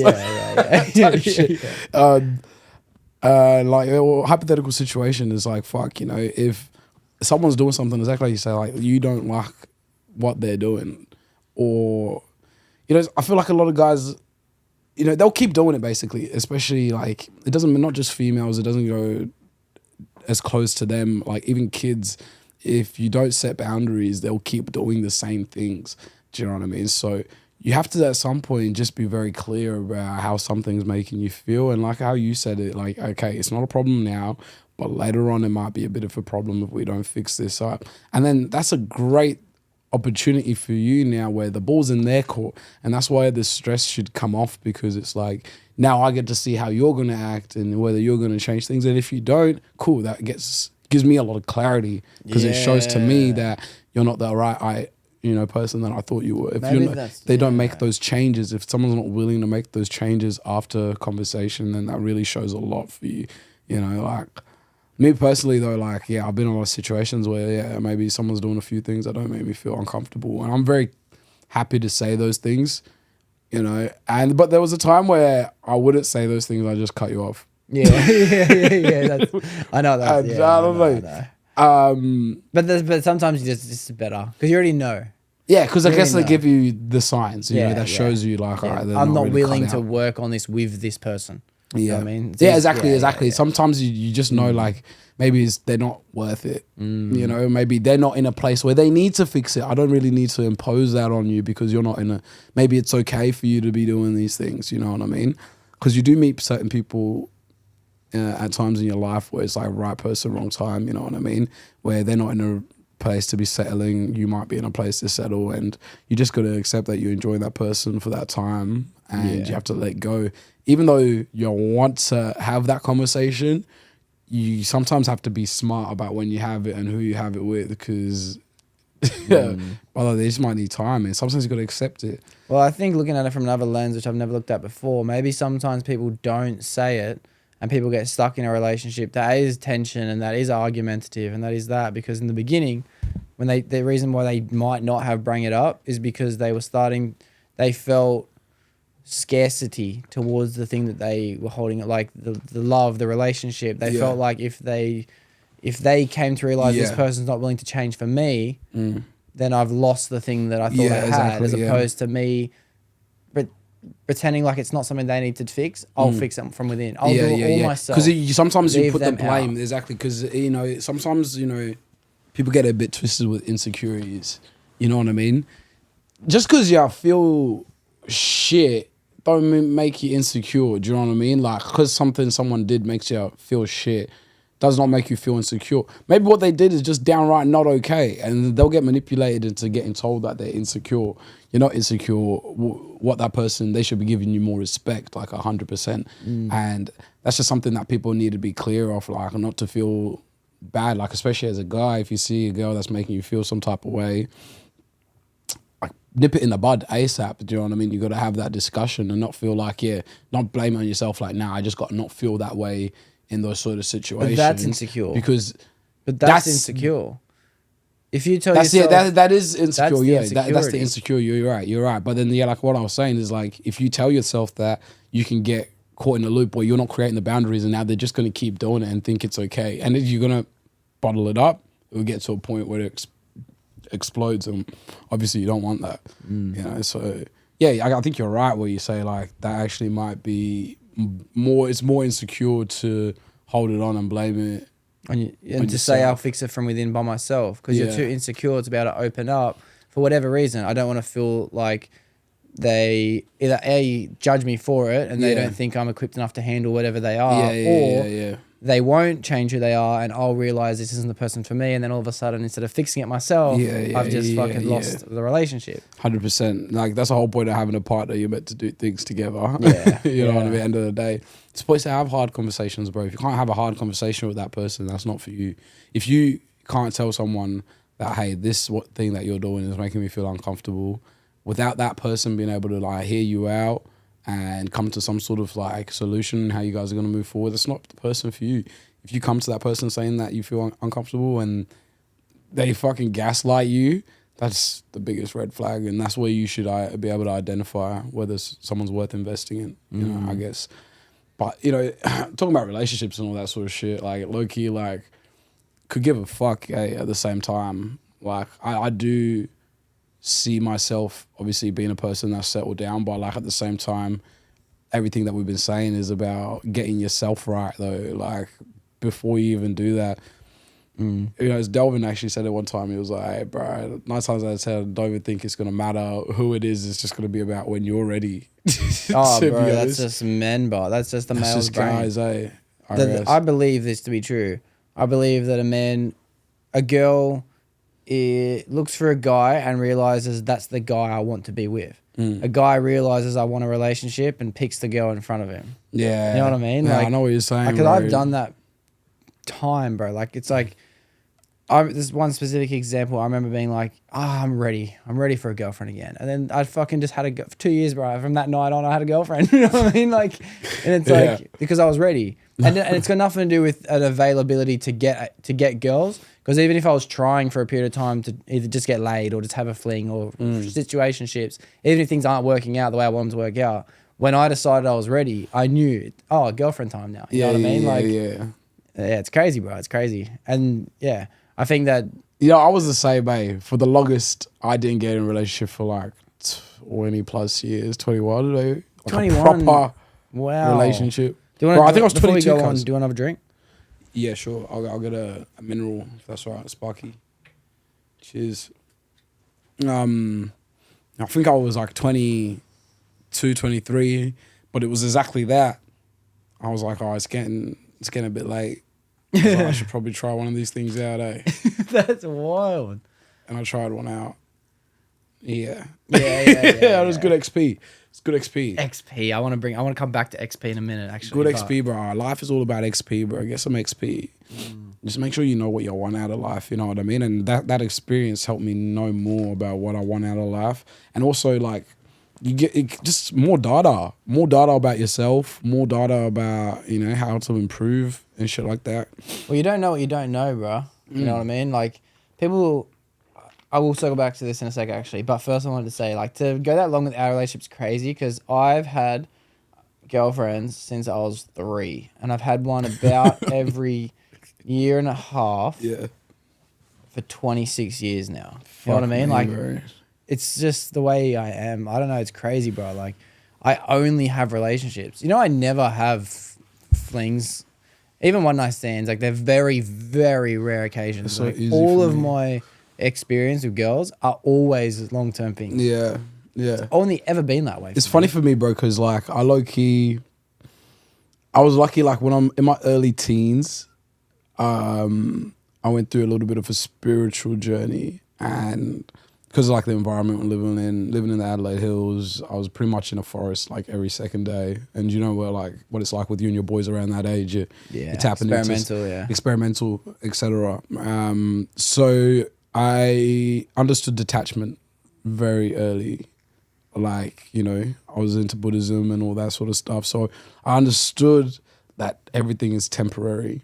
And like females were one of the best like real life examples of that, you know what I mean? Like, well, that's how I correlated with females a lot of times. So I always have good relationships with females, but I guess that why I was able to do that was being present and knowing that this would end. Do you know what I mean?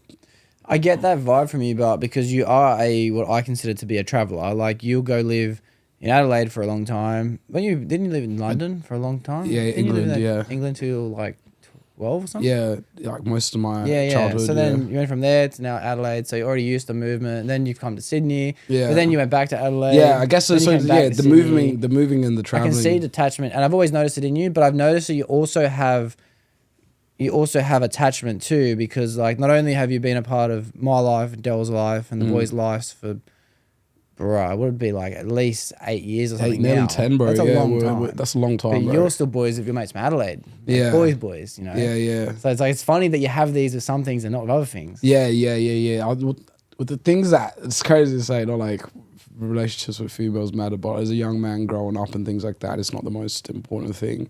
I guess finding out what was important for me and having a brotherhood and having boys that you can brief and be transparent and just, you know, boys that get you on the same wavelength. I guess that's more important for me. Those are attachments that I do want for life, but I don't see relationships with females the same. Yeah, it's crazy. I don't see them so much the same, or until it's your wife, I guess. But like every experience, just learning, brother. It's so just learning, interesting. just learning for me, learning for them.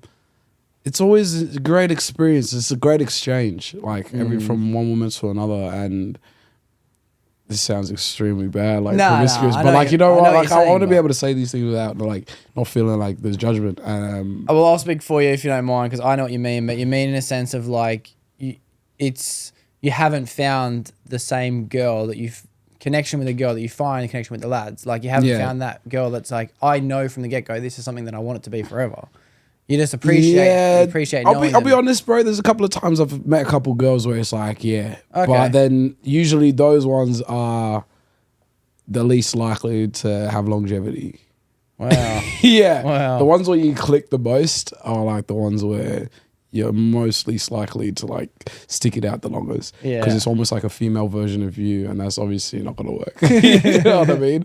I could say there's individuals again like knowing that though, like in the moment of us like enjoying each other so much, like I could be looking into that person's eyes and like it's cute. I'm like, wow, how amazing. And then also realize, fuck, I'm gonna lose you any day now. Like, that's insane, bro. I'm like, oh. That's so interesting. So like, but there's peace in that, bro. Yeah, that's the thing. That's where the thing is. Like, I don't look at that so bad. Like I'm gonna die one day. That's not a sad thing for me. That's beautiful. It's like, I would have lived a life, I would have had a journey, and I'll be moving on to the next, or, you know, whatever that may be. And there's going to be more lessons to learn on the other side. And, you know, I feel like with every experience, I'm learning something else. And it's that detachment that allows you to be more present with that individual, knowing that this is going to end.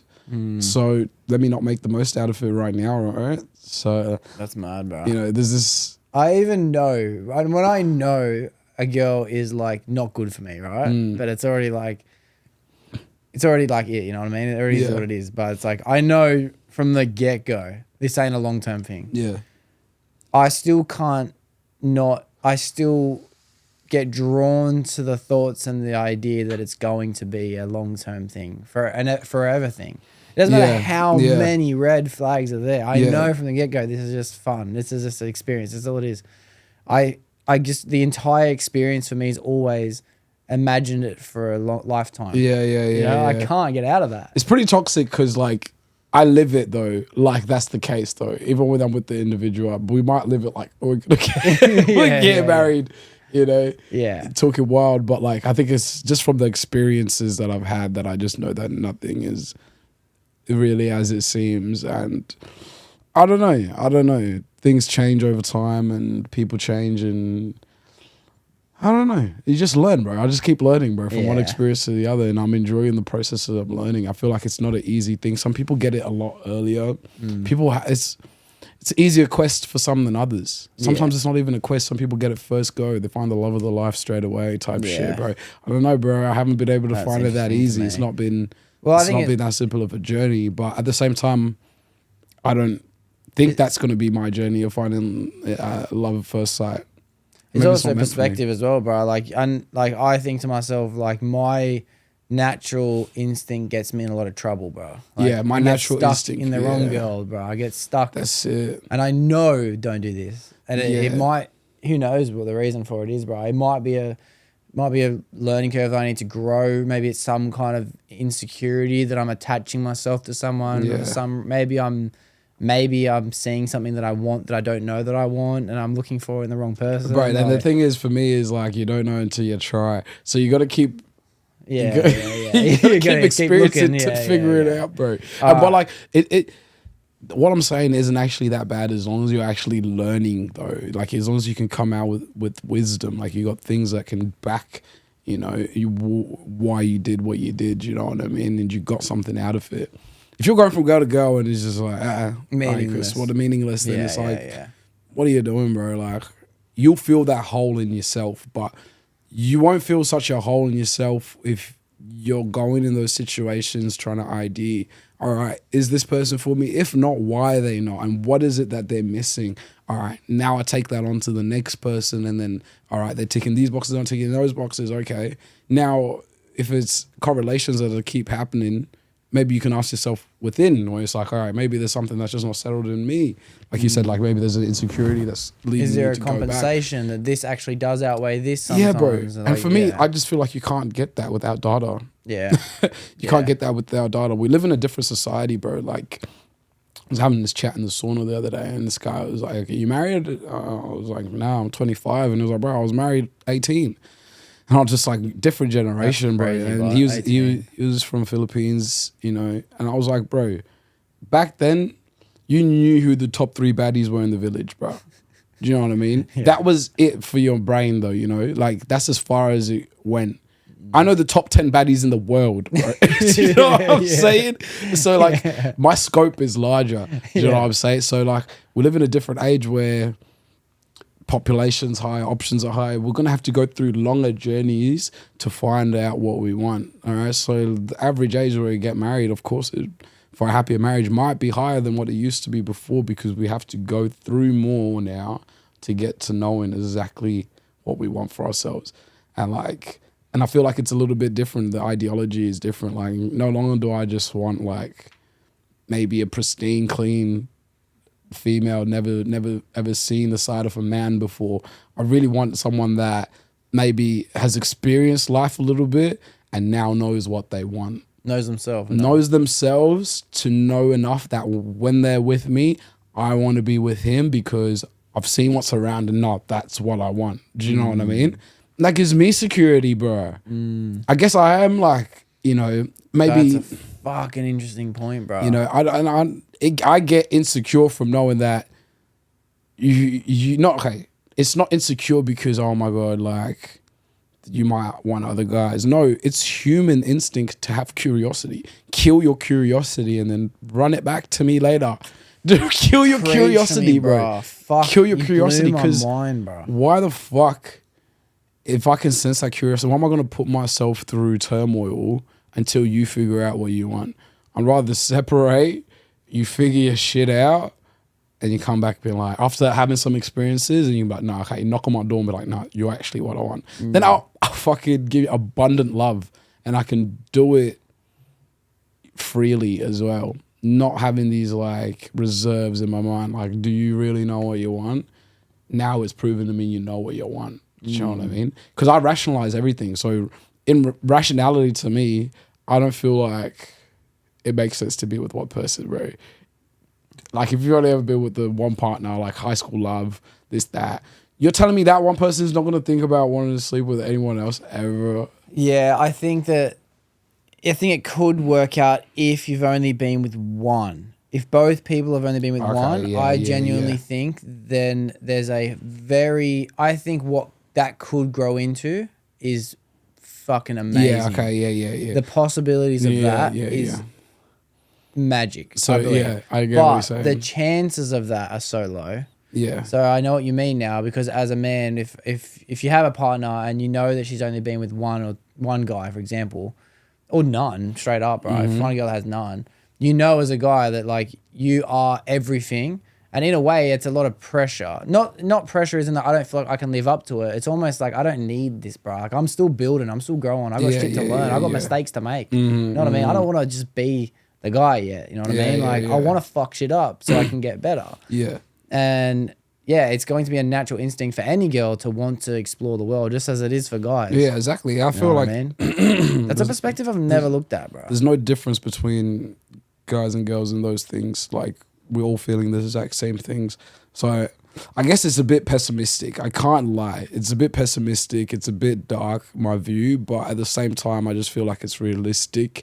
And to an extent, I maybe have that perspective to protect myself as well, because I know what this world can be like. And I don't think I'm going about it. I don't think that's an insecure way. To me, it's rational the way that I navigate it. It's just, I just put two and two together. You've only had one guy, maybe I'm number two. Still not enough. You probably need to do 2, 3, because like, you know, especially number 2 ain't enough. 2 is not enough, bro. You probably need to do 2, 3, 4, 5, and then swing it back, bro. Yeah. Only just so you're sure, darling. So you're sure, bro. I hear that. It's no that's almost selfless, bro. I really it's selfless, I think right? that's selfless, bro, because you're not expecting them to choose to be with you and give up their natural human instinct. Yeah, of I don't want you to curiosity. do that.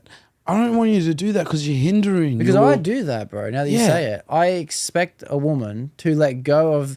Because as a man, if I choose to devote myself to a girl, I'm realistically giving up my natural instinct of being monogamous. It's not a natural instinct to be monogamous. It's not. So I feel, and I genuinely believe that girls are there to experience as much of the world as men. Yeah, are. exactly, absolutely. So what I'm expecting them to do by being monogamous is to eliminate the thought of never experiencing anything else other than me. That's it. You know? And it's like, that is selfish. That is selfish, bro. You know what I mean? So I'd rather a girl, realistically, who's had definitely not bare bodies, but we don't, you know what I mean? We don't want crazy amount of bodies. You know what I mean? She definitely got to have more than me. I shouldn't be bringing you to the function and the mandem and saying what's up to you, already knowing you. Like, how you been?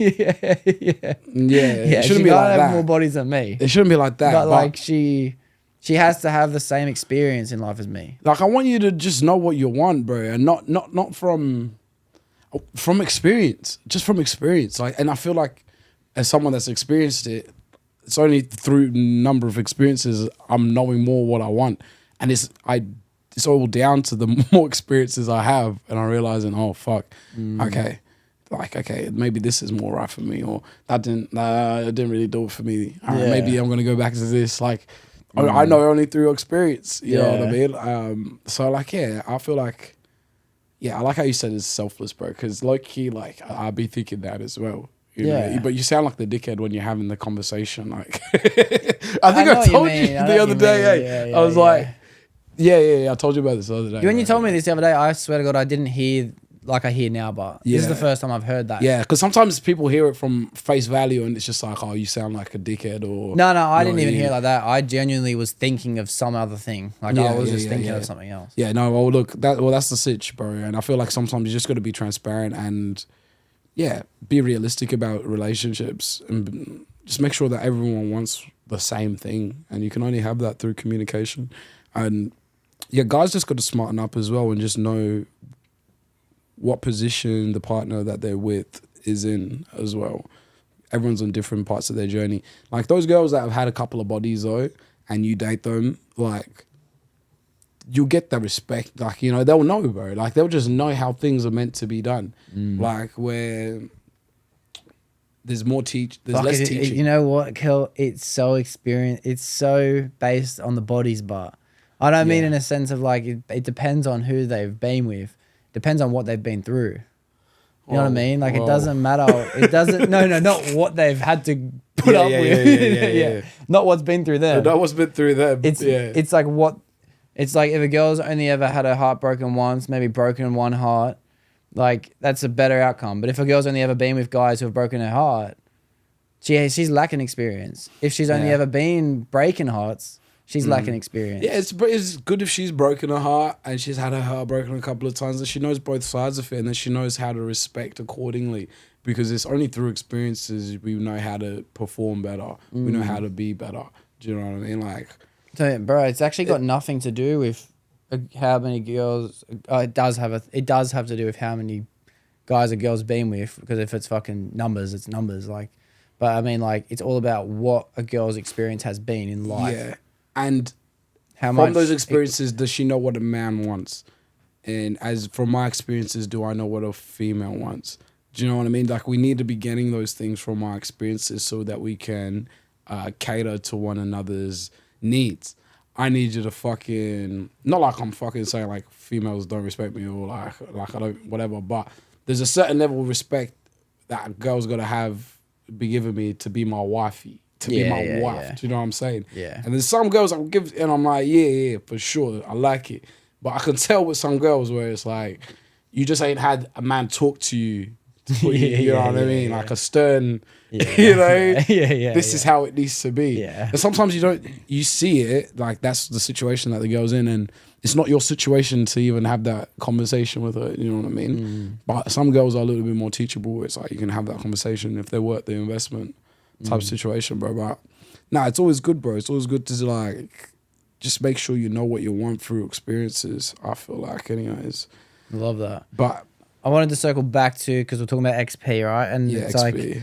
Like this relates back to what we were talking about earlier when it came to having a clear vision on the future and what you want. And it's another thing that I've been thinking a lot about lately, and that's in your vision and heading towards your destination, which helps you find peace in the present. Because you're comfortable enough knowing I'm going to become this version of myself inevitably, right? Is that making sense so far? Yeah. I don't know if I've confused it or not. So it's like an issue a lot of people have is they feel unhappy with their current situation in life because they don't know what they want and they're not heading towards it. Once you know what you want and you start to move towards it, you start to become more comfortable in life. Yeah. Because you're going to get there inevitably, right? Yeah. So in having your vision, obviously, you still have this feeling that I have, and that's wanting more. Yeah. If you didn't want more, you wouldn't be heading towards a vision. You know what I mean? Obviously, you want to make more money. You want to look better. You want to be more athletic. You want to be healthier. How much room do you feel like you have in your heart for things that you don't know exist yet? You have, like, XP-wise, I've never experienced this. I've never tried this. I don't know what it feels like to do this. How much room do you have to be like, I want what I don't know I want? You know, does that make sense? Heaps, bro. Yeah. Heaps. I feel like that's where it starts from, is knowing that I'm so incomplete and I'm only going to get complete from experiences, and knowing that I need to learn. Do you know what I mean? Walking into situations knowing that, you know, I'm here to learn, and having that perspective and that mindset from the get-go a little bit. So it's like, even if you have your vision, you kind of still, you know, another thing about the visions and the XP, it's like, it doesn't have to be so large. It doesn't have to be that bigger picture. Sometimes that's a difficult thing to do, to ask yourself, who do you want to be? Maybe we can be like, who do I want to be in the next 6 months? Yeah. Who do I want to be the next week? Like, who do I want to be tomorrow? You know what I mean? And then you can kind of like write down a list of things that if you did, you knew that they would change your life. And then if you just picked one of those things to actually act on the next day, you could have some like genuine impact, you know, just small and, you know, reducing the size of the goal or the vision sometimes helps people a little bit. But you're talking about XP and basically how, all right. How, like, I'll explain it in myself. Yeah. So and again, reaching a new point in my life, I realized I had a lot more room, that I needed to create anything. It didn't matter what it was I wanted to create or experience is another way to look at it. I think in what I'm talking about now, it is a different thing.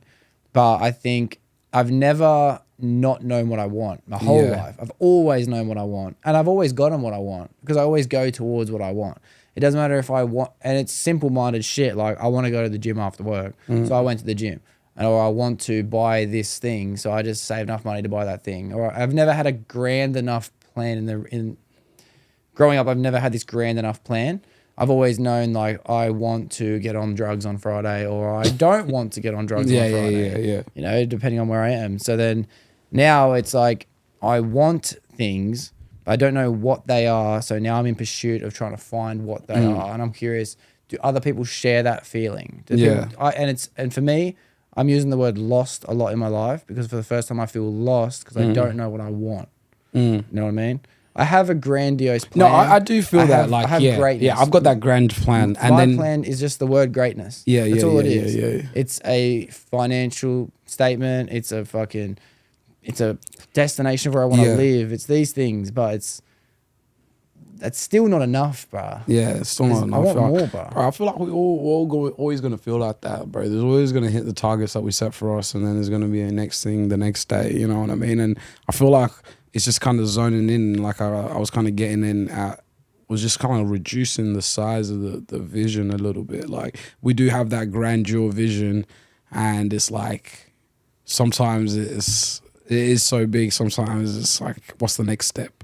You know, how do you finite it to kind of just like, what's the next step? And then that kind of gives you more direction on getting closer to that. Because what makes you feel helpless sometimes is when you got that big goal, but you don't know what the next step is to get there. You know what I mean? So it's like, yeah, we're all going to feel lost at sometimes. But usually when I feel lost, it's because of a sense of lack of clarity in the uncertainty. Do you know what I mean? Like, I can have a plan, but my plan can get fucked up. And then I'm just uncertain about the next 2-3 months. And if those things that are uncertain are outside of my control, is typically when I can get into a brief lapse of feeling a little bit lost, when I'm depending on a couple of things and they're out of my control. It's those moments where I have to kind of refocus on what can I control, and that gives me direction again, kind of understanding and accepting that these things I can't control, and then zoning in on the things that I can control. And through just executing those things that I can control, I start to feel better about myself and where I'm going with things. And all of a sudden I'm reignited on where I'm going. And I get that. And I do understand that as well. But I mean, outside of your vision, outside of your goal, where you want to be in life, I'm lost where I want more experience. I want another podcast. I don't want a podcast. I don't want another YouTube channel. I don't want more cameras. I don't want different guests. I don't want to make more content. I want another thing, bro. You know what I mean? I got my business that I'm trying to grow now. I want another business, but I don't want it to be a business. I don't want another podcast. I don't want another business, but I want another thing. I want multiple things, bro. Like, that's the thing that I'm wondering if people feel like, and to me that's lost because I still have the things I want. I still want to go towards them, but my room that I feel in my soul is I'm built and I'm destined and I deserve to have more things. I just don't know what the things are. I don't know what the things are, and I need them, bro. That is mad interesting. It's mad interesting. Like, there's a few ways I look at it from what you're saying, and I'm like, yeah, go get more, keep getting more. But then at the same time, also sometimes I'm more like, more is to come. You know what I mean? Like, the things that you've got in your hands, have you pushed those to their limits? Are they ragdolled out? Yeah. Are they like gassed out? And then that's another thing is like, do you even want to take things to that point? That's more You know what I mean? Yes, you Yeah, answered like, for me. I do get that. I don't. And people say like, oh, how many followers do you have on YouTube? How many like, oh, have you fucking become famous yet? All these things. It's like, I know these things are gonna happen inevitably, but I don't even care, bro. I just want another episode. You just want to make sure that you're enjoying what you're doing every single day. Do you know what I mean? don't want. I'm not gonna complain if I get them. But I don't give a fuck about any of that shit, about how big this becomes. I just want another episode, bro. Yeah. That's all I can't really lie, want. bro. Like from the conversations that we've had recently, I think that's exactly kind of the direction that things are going to be heading, you know, in terms of like content for the future and like what's new, what's a new experience, what's similar but different. You've got this infrastructure. Where can it go next? What else can I do with it? And I think it's like what we were talked about, kind of just venturing out into different environments, communities, and just mingling and just being our raw selves and just kind of like getting amongst it, bro. And just kind of showing that, you know, because we are those sort of characters that we're actually generally individuals that can walk in all different walks of life, you know, walk aside that and it not be an issue. It can just be like real smooth transition for us, you know. We're gifted like that we can walk into any type of room a little bit and adjust adequately, so we should use that to our benefit, you know.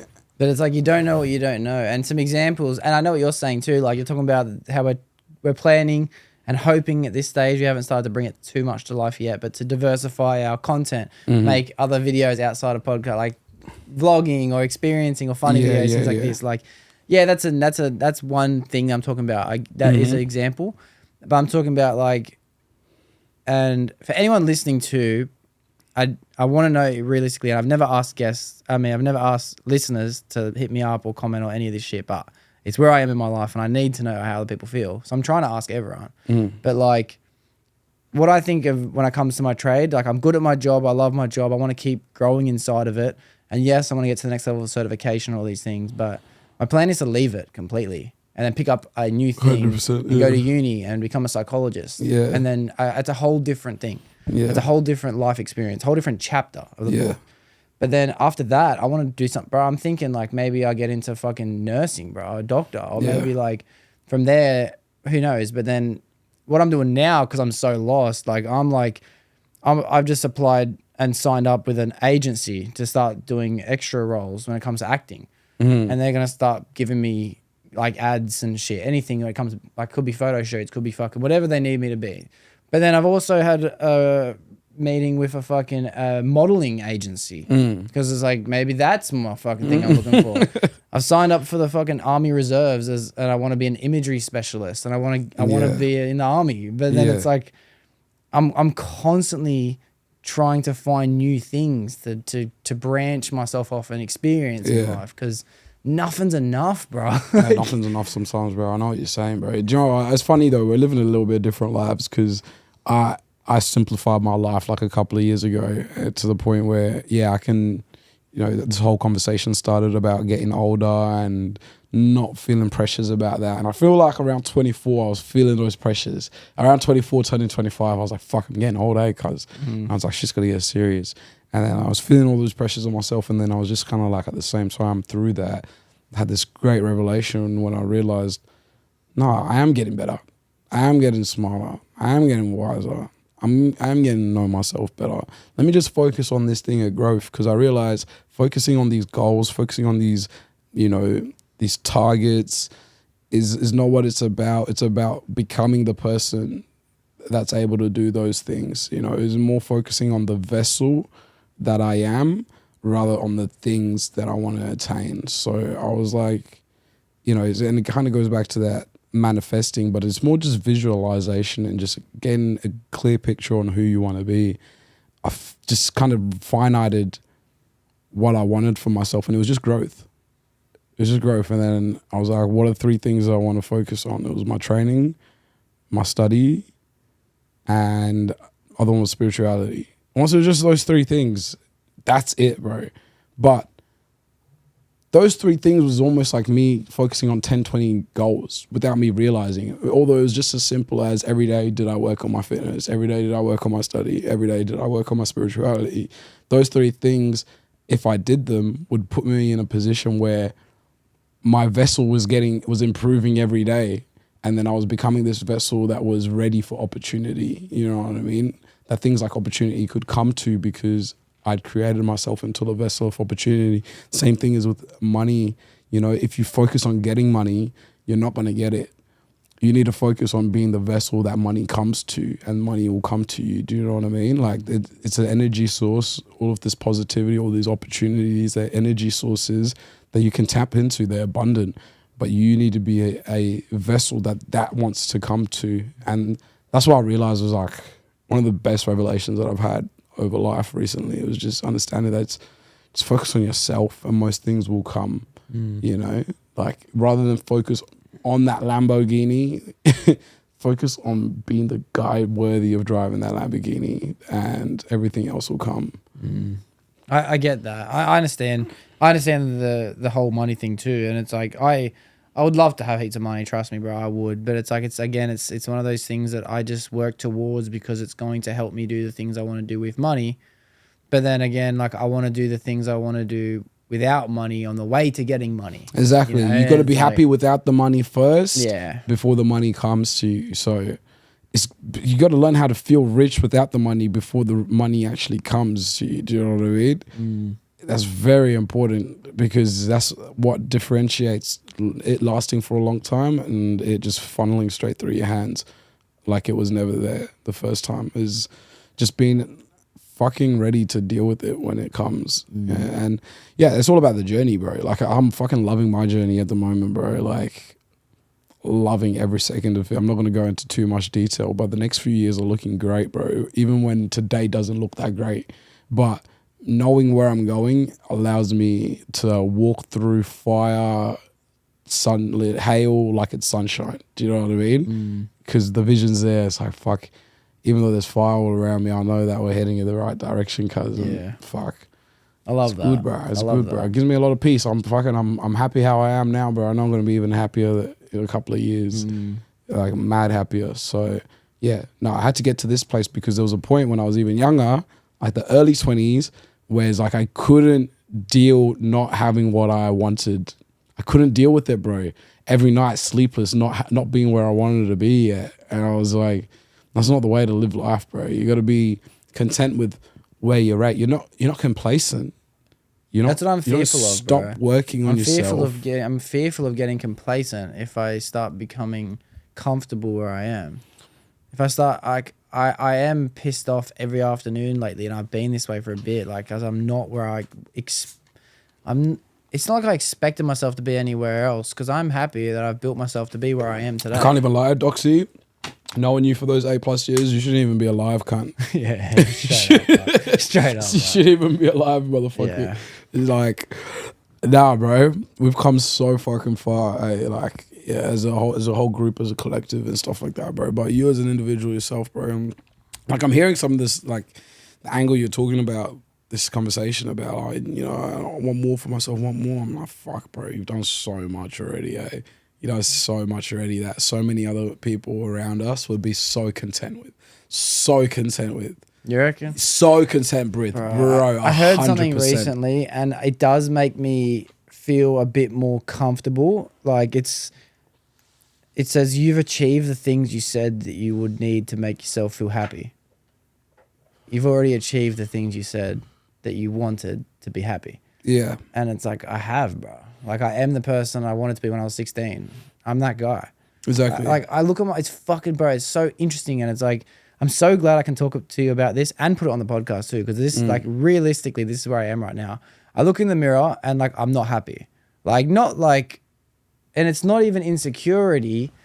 Maybe a little bit. I can't lie. There'd have to be a little bit in there. There would have to be a little bit. But it's like, I just human. know what I'm capable of. Like, I'm going to look this way physically. And I am comfortable and confident in how I do look, even aesthetically, or even tattoos is one thing, for example. Like, I'm confident with my teeth, but I still want to have veneers, but I want to have more teeth. I want to have more tattoos. I want to have a better physique. Like, so I look at myself in the mirror and it's like, half of it's like, fuck, I can't wait for 6 more months.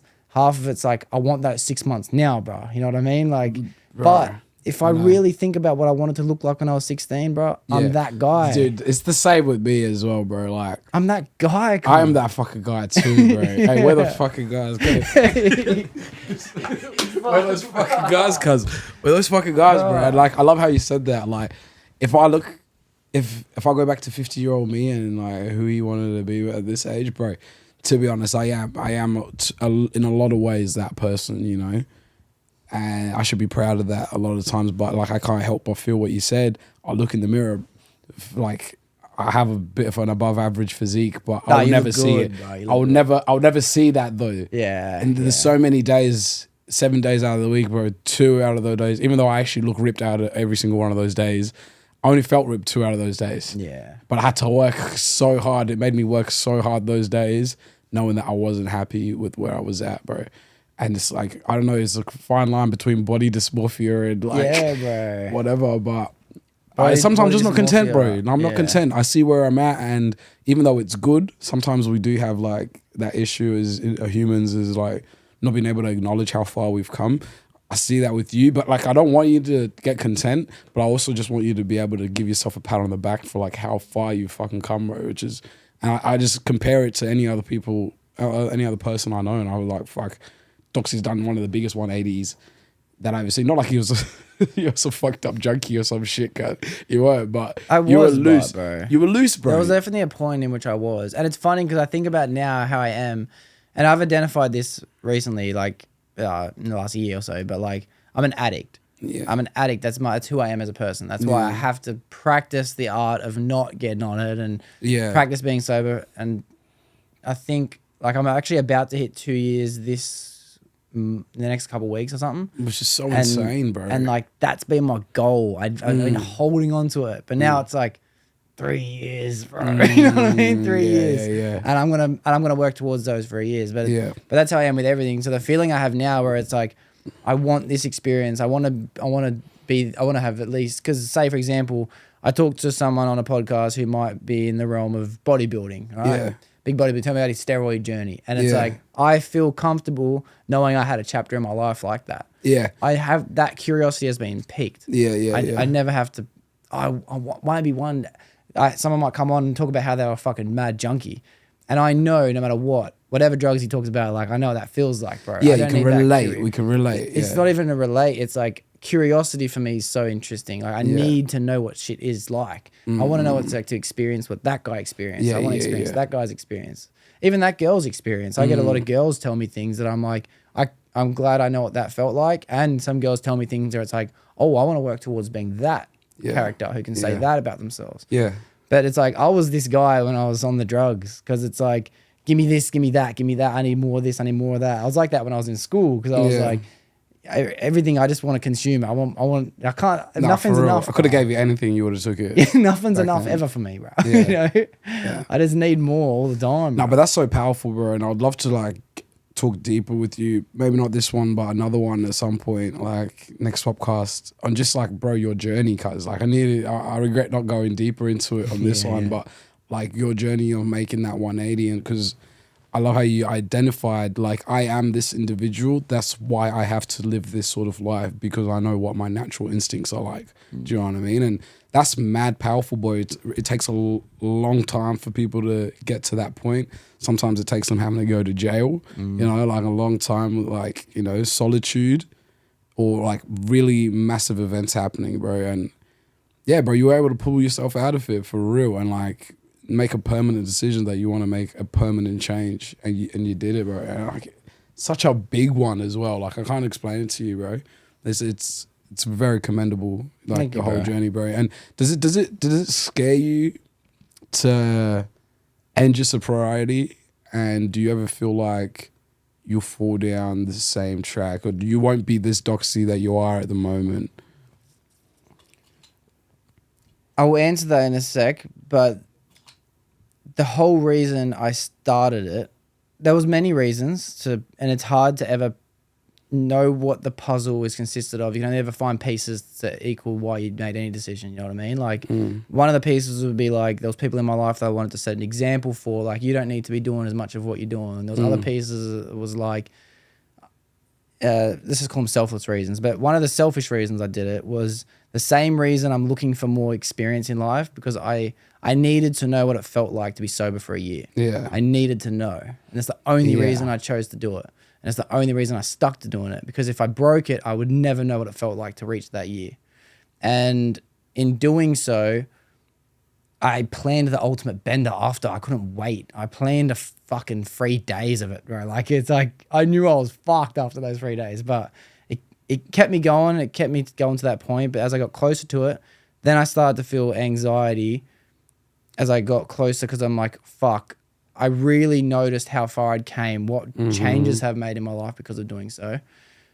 Even if it's the most simplest things, let alone my vision board growing. But then now that I'm at the 2-year mark, like, realistically, bro, I'm scared as fuck. I have nightmares where I wake up where I'm at a party and like someone gives me, or I just pick up a drink and drink it, forgetting that I'm on a journey, and then all of a sudden I've broken it, and now I haven't got my journey to hold on to anymore, and I'm fucked again. You know what I mean? Like the journey actually fucking stops me from freaking out now, because it's like, it doesn't matter who gives me anything. Delvin gave me a cupcake the other day that his mum made. I was so scared to eat it, bro, in case it was blood in there, bro. Yeah. Like, and Delvin doesn't even smoke. Yeah, like, exactly. Like, I'll ask why would Michelle even fucking make that, bro?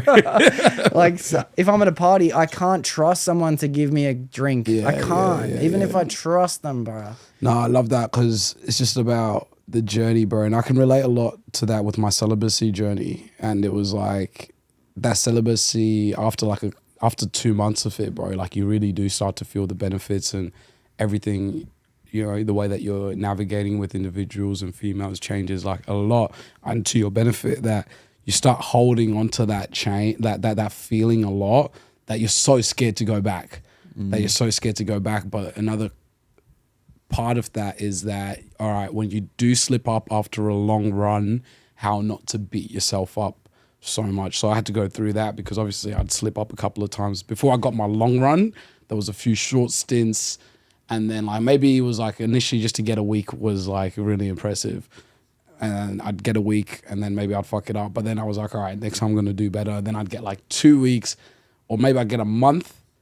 And then when I messed it up, fuck, I felt so shit about myself, you know what I mean? Because of how high I'd got to. And then, you know, I'd finally like disappointed in myself and like, and let up on what I was trying to achieve. But I found that there was a skill and a conversation with yourself that you need to learn on, being able to be like, all right, we slipped up, but we go back again. Do you know what I mean? Like, to not be so scared to slip up. Now, I'm not saying go do what you need to do. You're saying I'm just saying if that scenario. day comes, and that day comes where you decide like you do want to do a substance or whatever, just know that you can do this again. Yeah. Do you know what I mean? Yeah. You did it once, you did it like a whole year once, or you did 2 years once, you can do it again. Do you know what I mean? So just know that though. Sometimes you get into it, you feel so bad, and then like I get a bit self-destructive, but it was after like a couple of hours that I was able to like really get myself back on track a lot quicker and for longer as well. So yeah. Well, I think one of the things that scares me about it is like, I don't think I'll be too disappointed in myself if I break it. I'm worried that if I break it, I won't want to do it again. You know what I mean? Won't want to do sobriety. Again. I'm worried that if I break my sobriety, I don't think realistically the feeling of shame, I guess, would last very long. Yeah. Disappointment in myself would last very long. Even if it was by accident or if I just chose to do it. I think I'm more scared of the fact that like, now that I know what it's like to be sober, and now that I finally get to get fucked up again, I'm going to want to do that more. Yeah, okay. Because I love that. I love getting fucked up. Yeah. When I go in the sauna and I push it as long as I can, and then I have a cold shower, and then I get out of that cold shower and I'm fucking dizzy, Dad, Yeah, bro. yeah. I know I'm a junkie, bro. Yeah, like, yeah. I love that, bro. I don't give a fuck about the sauna. I don't give a fuck about the health Yeah, yeah, reasons. it's just that I want to feeling. feel cooked, bro. Yeah, you want to feel a little bit You know what I fried, mean? eh? I love that. And it's like, Yeah, I that's get what I'm that. scared of. Okay. Because now I know what I'm capable of as a human, bro. You know? Now you know yourself very well, so it's like, fuck, okay, am I gonna start wanting? Am I gonna get addicted to that again, or that feeling? You seem like you're an experience, like you get addicted to to moments, you know, Yeah. rather than like, oh, that substance, give me that substance again. It's just like, fuck, I want to feel something sick. I want to be doing something. Do you know what I mean? Which Well, that's how I both. I said it before. That's how I am with girls. yeah, As soon as I feel attraction, I never want to let it go, bro. yeah. It doesn't matter if it's in the wrong attraction. Like I'm an addict, bro. You know what I mean? Yeah. Overindulgent in personality, bro. And I have no moderation skills. I'm the same as well. I'm the same. Mine was I was good at detaching, but I wasn't very good at letting go. Or was the different things. So I can be a quite detached person, but I'm not good at like really cutting off the rope and like you're gone forever. Like I'm not really good at that. Yeah. Sometimes I try, but you're back in bed like with me the next day. Like I'm not very good at that. Like I have to be honest, it's one of my weaknesses is cutting things off. I'm good at saying where I'm at, but like because of the way that I articulate things sometimes it's maybe not like I'm not a very static individual. Like we're not gonna like argue on our last conversation. Like, you know, I can say my piece quite calmly and listen to other people. So we'll 9 times out of 10 end amicably, which means there's still a bridge. I need to burn bridges more often, bro. Like you gotta cut ties. I need to cut ties, bro. Like proper cut ties. Because like that's the only way you can create room for growth is like removing firstly. You know what I mean? And that's an important principle to learn. Like you can only take on more once you let go, you know? So I'm still working on that one, but I'm getting better at it because I'm realizing how important it is to be able to do it. And I know the difference. You know, I feel a lot of weight off my shoulders when I cut off certain situations. Yeah. And I highly recommend it to anyone. I think what I'm hearing, and correct me if I'm wrong, but when you say cut off certain situations is like you be honest about what you want to be moving forward, so you don't feel like you're misleading anyone or I'm good at that transparency. But then it's like never really leave it though, you know what I mean? And like it's not really harming anyone. It's not really harming anyone, but I just think it's something that I need to get better at, is just being able to like close the door like quickly. You know, sometimes I'll see red flags and I'll drag it. I just won't close it for the longest, you know what I mean? Like I just want to get more efficient at doing that like a lot quicker. That's one of my things, bro. I either say yes or no. I have no moderation skill. There is no moderation skill. It's yes or no. That's all I got. There's no sometimes, there's no maybes. None of that, bro. I know, bro. There's no if, nah. It's just yes or no. That's all I'm left with. We get caught up in it, bro. But like, it's just good, bro, to just be living life and just being happy with where we're going. You know what I mean? I feel like you should be at least happy with where you're going. Like, there's things we want to improve, and I know you're saying you're lost and shit like that, but you can at least look back and be happy with what you've done and happy with where you're going. The trajectory looks all right now. Maybe we can increase the trajectory, you know, but the trajectory is all looking pretty sweet at the moment. Yeah, and I'd hate to sound ungrateful, bro, because like I'm very fucking grateful for everything I have. The podcast being an example, bro, it's getting, I can see it improving. Like it's constantly improving. Like it's never gonna stop improving, bro. Like, is that not something to be grateful for, bro? Like, why am I complaining about anything? Yeah. It's like when it comes to work, like every year I'm making more money, even if it's not per year, even if it's per hour. There's always something that's improving at work, and you know the relationships I get in are always better. Like, but it's I don't know, bro. For some reason, I just want more. It's a sticky one still. Bro. And I only want more because I know I'm capable of it, because I've proven to myself what I can do and what I can create out of nothing. So like, how do I explain it? I feel like those things where I got that never-ending satisfaction, but I almost two parts of me where the other part of me that's like smart enough to look at that and be like, fuck, that's not sustainable, cut. You need to be able to just be happy with where you're at. So it's not like that part of me isn't there and is not still screaming like we want the Lambo next week. You know, there's still there. It's just he's kind of like got some tape on his mouth, to be honest. You know, so we still know he's active, still wants it. We're going to get you there. You made me feel so much better, cunt. It's just got the tape on his mouth a little bit. Like there's that, you know, I see there's like 4 me's type shit and they're all like different type of personalities type of shit. You know, there's that, whatever. And that one in particular though, like the other ones have just agreed, okay, we just need to shut that one up. Like he's good, like, but he's just fucking up today. You know what I mean? Because that voice sometimes could stop you from just taking the next step sometimes about being so worried about the bigger goal sometimes or just wanting it so bad, you know what I mean, that you just unsettled. Sometimes you need to find the peace in today, bro. You need to find the peace in the little steps type shit, bro. You just made me feel so much better because it's just the version of me that wants more, has the loudest voice. That's it, bro. Because I know I'm still grateful. Yeah. And I know I'm heading towards greatness. Exactly. He knows you deserve it. Yeah. He knows you deserve it. And that's why he doesn't deserve to be vanished. He still needs to be there because he's right. He's the self-belief. Yeah. But then the other ones are just a little bit more. He's the desire. He's the desire. Yeah. Other ones are the more rationale. Just a bit like. Do you think that movie Inside Out? Have you seen that movie, Bro? Do you think that I hate movie myself is when real? I'm watching it because I haven't seen it. I think I've seen glimpses of it and I know what it's about, and I love the concept and I do think it's like that. I think to some extent like we operate with these little mini people and they're able to identify within themselves who's good and who's bad and be able to moderate within themselves, you know, I could completely relate to it, bro. And like, they're steering the ship as they're well. steering the ship, bro. They're steering the ship. Like, I completely see that with emotions. You need to be able to control your emotions and not let them get the most out of you. Like, I've been tapping back into Laws of Human Nature by Robert Greene. Just listen to that audiobook. And like the first couple chapters, bro, is just talking about mastering your emotions, bro. Yeah. Starting off with the goddess Athena and like what she represents and going back into like ancient Greek and kind of the downfall of Athena, which was like and one of the empires back then, and it was run by this super rationale guy. He's basically just talking about how he modeled his philosophy off the goddess Athena, who pretty much emulates things like rationality and making logical decisions and stuff like that.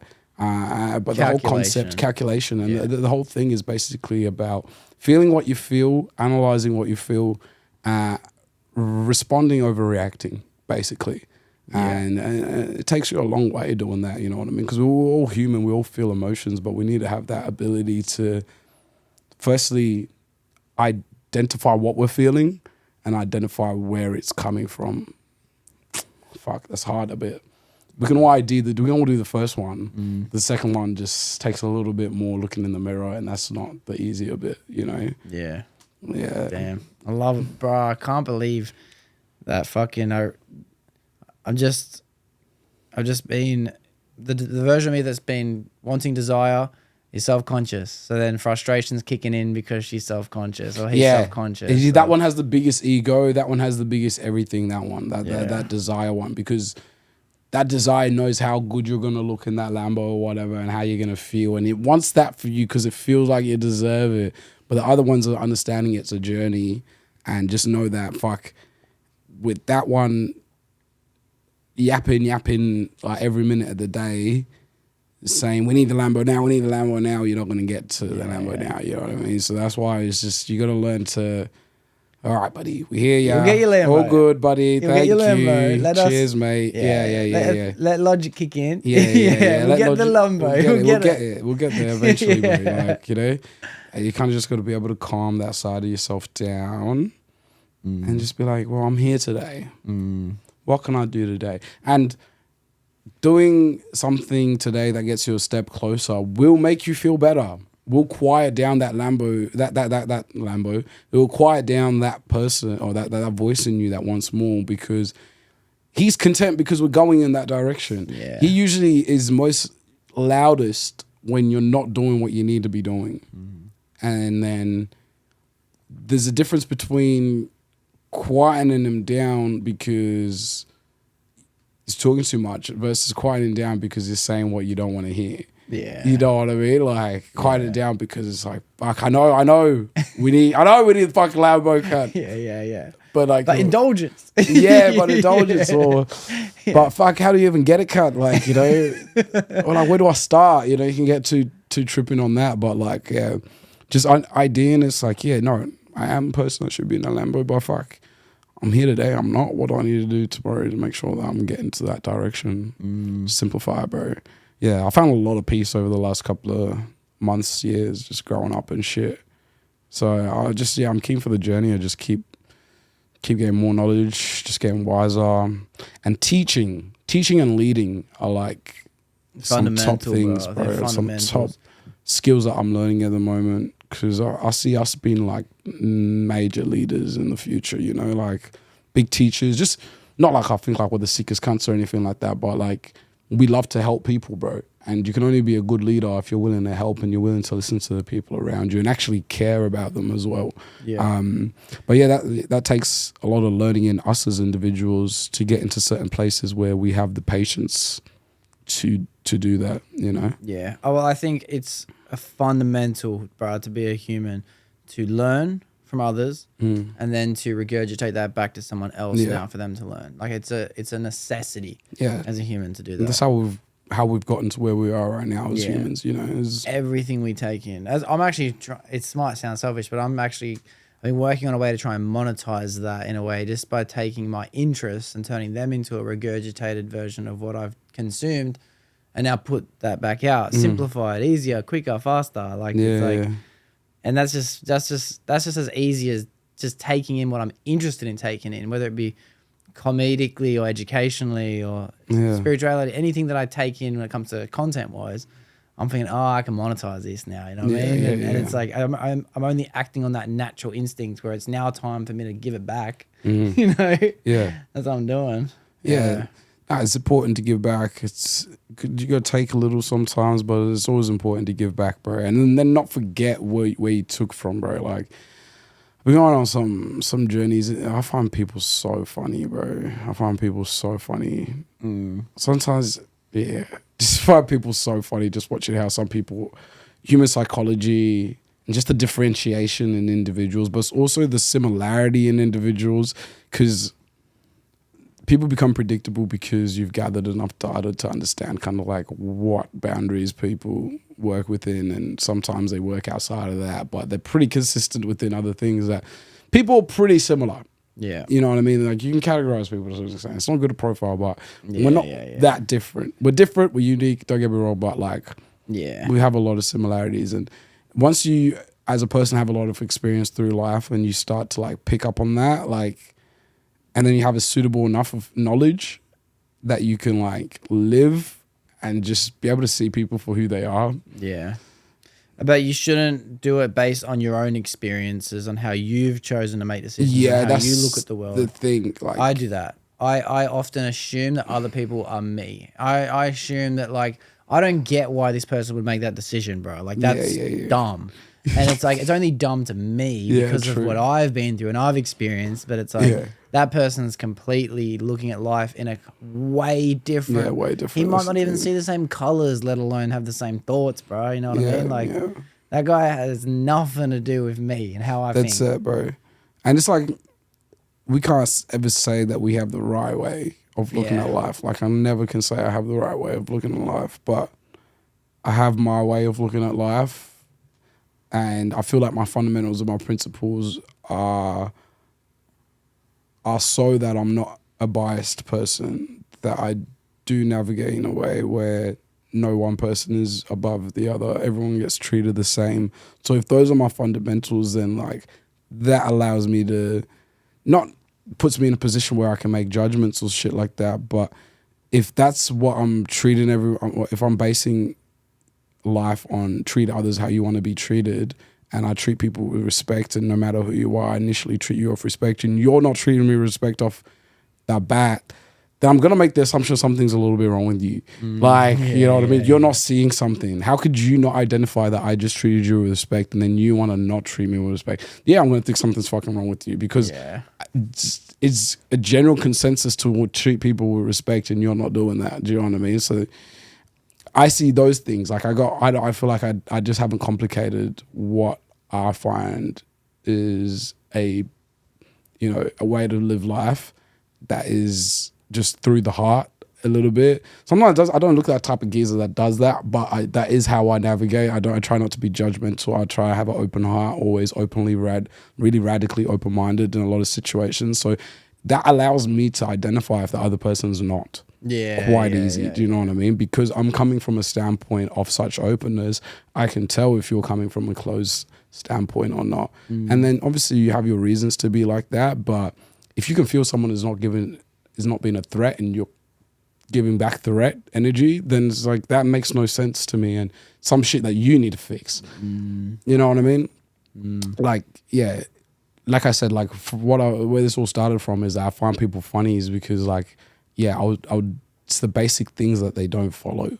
You know what I mean? It's like just the basic principles of life and manners and things like that they don't have, and you just get so confused to yourself. But you just got to know that you just control what you can control. Yeah, you know, and it's almost like how did they even get this far? Yeah, how is it even possible they got this far to have this conversation with me? Yeah, and you got to make those judgments. How they've been living. You got to make those judgments because as a person that wants to help everyone, you got to understand some people aren't worth helping. Do you know what I mean? So if you're not able to identify in a person on, you know, these core fundamentals that they have, like are they a good person, or you know how nice are they, all this sort of shit. If they're not showing those core fundamentals, are they even worth investing the time into initially? You know, so yeah, you kind of do have to make these judgments on people sometimes, and just it's super necessary, especially from people that are going to be running businesses and stuff like that. Like, we need to make cutthroat decisions, and we need to make them early, bro. So you need to be able to read people early. There's nothing wrong with reading people. It's like a little bit standoff to be like, oh fuck, you know, I suss people out. But no, I fucking got to suss people out, bro. See your character for what it is, to make sure you benefit for the team.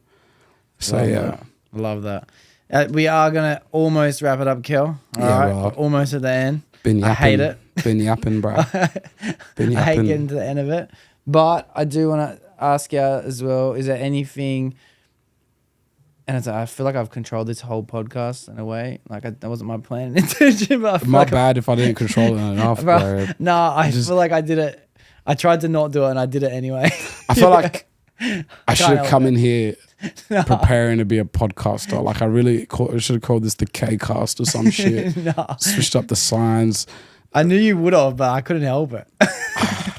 No, typically I would have, but like, you know, I wasn't really having the best of days today. I was like, I just made it today, bro. I made it. I appreciate that. I appreciate you having your patience with me today. Like, I'm always happy to have a chat with you, you know, and it's always entertaining, always good things. Trust me, bro. I'm the one that's appreciative. Oh, stop it, brother. On your birthday too, bro. Yeah, well, I couldn't ask any more, bro. It's my birthday. I'm filming a podcast. I'm kicking back with the boys, bro. Yeah, it's a good day. My barber gave me a free card. Oof. Yeah, I got some mad gifts. Bro, my brother bought me tickets to see David Goggins as he comes to Australia on the 6th of November. Oof. And it's a day seminar event where I'm actually participating in what the seminar is going to be about, and I'm having one-on-one conversations, whether it be with me directly or just me sitting in the crowd, but I'm asking the questions in which he answers as opposed to just listening. Or not the panel, you'll be in the crowd. Yeah. But like, I'm doing all that now off my phone. Like, I'm discussing with what the conversation is going to be held about, and I'm almost asking advice now, and I'm going to hear him directly from him in person. So some of the things I've been thinking of asking, like, they've been interesting shit, you know. Anyway, mad present. That's what I was getting at. But that's not what I was asking. Yeah. I wanted to ask you before we wrapped it up, like, what some of the things you have been thinking on lately? Is there certain things that you're finding interesting? Is there certain things that you're stuck on, like curious about, like down bad about, grateful about, like anything that you find that yourself are thinking about? What is it that you feel like your brain's heading at? The question I was asking before the cameras died, that is there anything that you have been thinking on lately? Like, what's your brain been fixated on? Like, whether it be And I only say down bad. I'm sorry to refer to that. It's only because Yeah. I feel like I've gotten a lot out of this episode by talking about what's been down bad. But if you Yeah. haven't been thinking things are down bad, Yeah, no, I have you been know, down there's bad, bro. I have curiosity been. even, I've been like- down bad this whole year, bro. This is my richest but poorest year. This is a year where I made a lot of Facts, investments, bro. I come on. always said this from the start of the year, and maybe I cursed myself because the Lord was like, "Oh yeah, you really want to play that game?" Because in many ways, this is my richest year, and in many ways, this is my poorest year as well. Like in many ways, I'm making a lot of sacrifices and investments for future me, which has meant that a lot of instant gratifications had to be put on hold. But you know, I'm gonna have a lot of things coming for me in the future, so it's just that whole process, bro, of knowing that things are coming later and that just knowing that you have to live the day to days right now. It's just worry about tomorrow, worry about today, worry about the next step. And yeah, that's kind of where my mind's at, bro. Like I have been having a lot of tests and curveballs from life, like over the last few months. And I guess to me, the way that I was my perspective on those situations was just like I was getting tested. Did I really want what I asked for? Like I started the journey from the moment I asked it, and I've been on that journey 6 months, 8 months, 1 year later. And to me, so far, how I look at it is that I've passed my test. I can feel the character growth. I learned from those lessons. There were so many times they wanted me to just give up, maybe to take out from my investments and shit like that. And that's what they wanted. Is like, did you really, you know, are you really about it? And that's what I'm seeing in life right now is that when you ask, you receive. But God never gives you anything just straight away, bro. It takes you on a journey to appreciation. Yeah, it takes you on a journey to getting to what you want. He needs to make sure. Yeah. He needs to make sure if you ask for the king, if you ask for the key to the kingdom, he's got to make sure you're worthy, you know, and it's got to take you through some tests. So that's just where I'm at the moment, is going through my tests, and I feel like I've gone through them, and I'm going on to that next chapter where we're going to be reaping the rewards very soon. And I'm just trying to make sure that I'm the person that's going to be worthy of like those things that come for me that I've asked for. So yeah, I'm just enjoying the journey every day of developing into the person that I've asked to become or wanted and to desire to become, basically. Yeah. I fucking feel that too, bro. Because yesterday was a hard day for me because like I had no money in my bank account, and it doesn't mean that I don't have anything in asset. Yeah. But I had no money, bro. Like I haven't had no money since I was a kid. Yeah, I've yeah. worked my ass off for a reason, bro. Yeah, to I've make worked sure. nights. I've worked away. I've worked 16-hour days, 7 days a week at stages because like I want to buy what I want. That's all I do. But ever since making the decision to start putting it somewhere and letting it grow and then constantly adding to it and shit, it's like I fucking had $0, bro. And I wanted to buy something. It was something dumb. Like I couldn't afford something. It was something to retire, something I didn't need. But then I was like, I felt poor, bro. I felt poor. And it's also like trying to be grateful. It's like, bro, I thought this is what you wanted. I thought you wanted to put your money here. Like I thought and it's like, realistically, if I didn't put my money where I put it, I only say this because I can't actually say where I put it because there's some people, I can tell you, but there's some people who listen that can't know where I put it. But like, it's because I'm glad I did it because now I can see that I have now got the opportunity to do something soon or later. You know, it doesn't necessarily mean that like I'm going to 10x my money or 100x my money, but if I didn't do that, maybe I would have spent but like maybe I would have spent all my money and bought dumb shit that now I have the opportunity that I want to do this instead.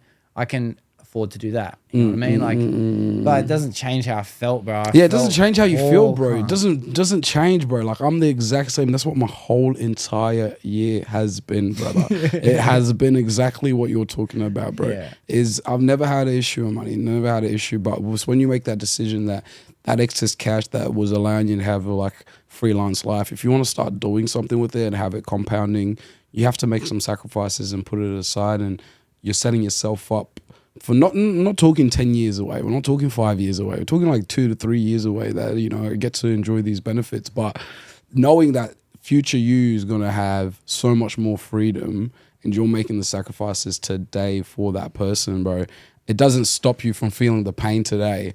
But there's where I was talking about before is like you learn how to feel rich without the actual money. That's where I'm like, you have to go there in your mind of where you're gonna go, that it gets you through those moments where it's difficult, where you don't have like, you know, you finally have no money in your bank account, where you know you've got money. You're a high value individual, but you just don't actually have any cash. Can't spend it right now, bro. And the first few months that was a lot to deal with, but now I love it. Now I love it and I relish it because, you know, those moments where it's like I usually would have spent the money. Now I'm like, yeah, I know that I'm going to get that 10 times back. You know what I mean? Like, I'm happy about the investments I've made and how they're going to return. It's all right. We can suffer for now. Yeah. We can sacrifice for now, bro. We can sacrifice for now, bro. I think it's hard for me, if I'm going to be real, to find that feeling of like being comfortable with who I am today and feeling rich if I know I can't spend it, because I feel confident realistically when I wear new shit. You know what I mean? Like, buying new shit makes me feel good. Yeah. Like wearing new shoes or new trackies or new fucking anything that's new. Like, it doesn't have to be expensive. Yeah. I just want a brand new plain black t-shirt, bro. Yeah. I want things that are new. But and like, that's it. when I can't buy new shit, I don't feel rich, bro. But that's where I feel the test, and that's where the test has been for me. I felt like God was saying, like, can you feel rich without feeling rich? Because rich is not going to be determined about the money that I give you or that you get. It's going to determine the person that you are. Like, that's a rich person. He's abundant in love. He's abundant in wisdom. And like, yeah, he's abundant in finances, but there's a person you have to become before it all comes. You know how they say like, oh, fuck yeah, you can tell that guy never got bitches. Yeah. You know what I mean? Because of how he deals with the girls now. You know, so you can tell the difference between a guy that got bitches because he went through all that. So now when he's got the girls, he knows how to maintain and handle the situation, bro. It's no different to money. It makes me think of that guy. Like, I think of Steiny. He's a good example. He's a YouTube character from the Milk Boys. That, like, when he first got money to get girls, he would flex hard, but he would play into the character of it. He'd do it for content, but he'd wear the iced out chain. He'd have to wear it to the club because there's girls there, and like he'd have to flex on this, flex on that, or he'd buy a girl crazy shit first date. And it's like, because he thought that was how you get the girls, bro. You know what I mean? How you truly feel about yourself resonates, bro. And I swear, we could step out with $0 in our pocket and we'll still look like $1 million just from having a rich mentality, bro. And that's what I've gotten out this year so far, and there's still a little bit more to go. Like, I'm only going on to the next chapters. But, bro, I fucking love it, man. I'm loving every single minute of it. And I just know it's going to be all worth it one day, very soon. And, yeah, I'm just very sure in the things that I'm doing, so it's okay to go without for now. Just that instant gratification, just understanding that I can sacrifice now for later, and I'm okay for not going without today. I've gone with for so long that I should, and I've sometimes gone with absolutely nothing as well. So having absolutely nothing is not an issue to go back to. Like, I don't want to go back to that, but if I have to go back to that for a little while for me to get to a higher place, then fuck it, I'll do it. You know? Yeah. But you fucking made me feel fucking honestly so good for doing this body, eh? Honestly, you've helped clear a lot of shit in my head, eh? Appreciate it, bro. It's always a pleasure talking to you, bro. Talking to like-minded people gives a lot of clarity to, I feel like, people like us. Well, I find like I've always been someone that, maybe I struggle to find people that really relate with me. Like, I can talk to anyone and get along with people, but find people that really relate and also can offer me great advice, you know, that's not as common. But I obviously have that in my circle, my brotherhood, and yeah, I'm appreciative of the fact that we can have conversations and I can walk away from it feeling like I learned things and stuff like that, you know. So I appreciate you, brother. Appreciate you for giving us the platform, you know, speak our minds, just chat shit, yap. Yeah, so it's good. Just a good yap, bro. The yaps are gonna get better, bro. More interesting, more stories to tell, bro. I feel like, you know, it's good, bro. Like, over time, the filters are gonna come down. The more comfortable we get on here, like, people are really gonna see like what's up. I feel like right now they don't really get to see fully like what the boys are like and shit like that. But that will change over time real soon, I reckon. Yeah. Like, different it'd be like Inside Out, you know what I mean? The other versions of us will come out. Yeah, 100%, 100%. And like that's the thing is like as the journey kind of goes along is like you can take off that tape like a little bit. Like the closer that you get there, it's like, all right, buddy. Because once you're there, he can take control. You know, because you need to be a bit of like a direct individual once we get to those levels that we're planning to get to, bro. Like you can't be nice out here, eh? I've been finding that's like a whole thing that I've been going through is finding that beautiful balance of, you know, being a leader and being a friend, you know, understanding that, I want the best out of you, but you might have to get it through a version of tough love. Yeah. And yeah, well, I say you have to be a dick or you have to be a cunt. So I think you got to be a cunt sometimes. You got to be direct as a father, as a husband, as the owner of a dog. You got to say how it is. You got to be a cunt sometimes. You do. Because if you don't, you let things slide. You build resentment. You break. You bitch about people behind their back. You don't say things to their face, and then you're a dick. You know what I mean? You're a dick, bro. The moment you start talking about someone behind their back and you can't say that same thing to their face, you're a bitch. Yeah. So it's one or the other. You know? You're a bitch, bro. You're a like, dick if you or can't, you're a cunt, yeah, bro. If you're talking about someone behind their back, you can't say it to their face. That's a ish. That's a proper ish right there, to be honest, man. 100%, bro. Yeah. Well, bro, we'll wrap it up. That's it. Appreciate it, bro. Episode 110, Swapcast 11. All right. More podcasts to come, conversations outside the podcast will always get better, so I can't wait to take one of them in the future. And bring Stay tuned. Yeah, gang. Well, for everyone listening, thank you for making it to the end of the podcast as well. It was an amazing episode this week. There'll be another one next week. That's a wrap. Appreciate it. Yeah, we heading for the sun. Shawty got my high, I ain't tripping for the funds. Yeah, I won't start, I ain't tripping, I'm a stunt.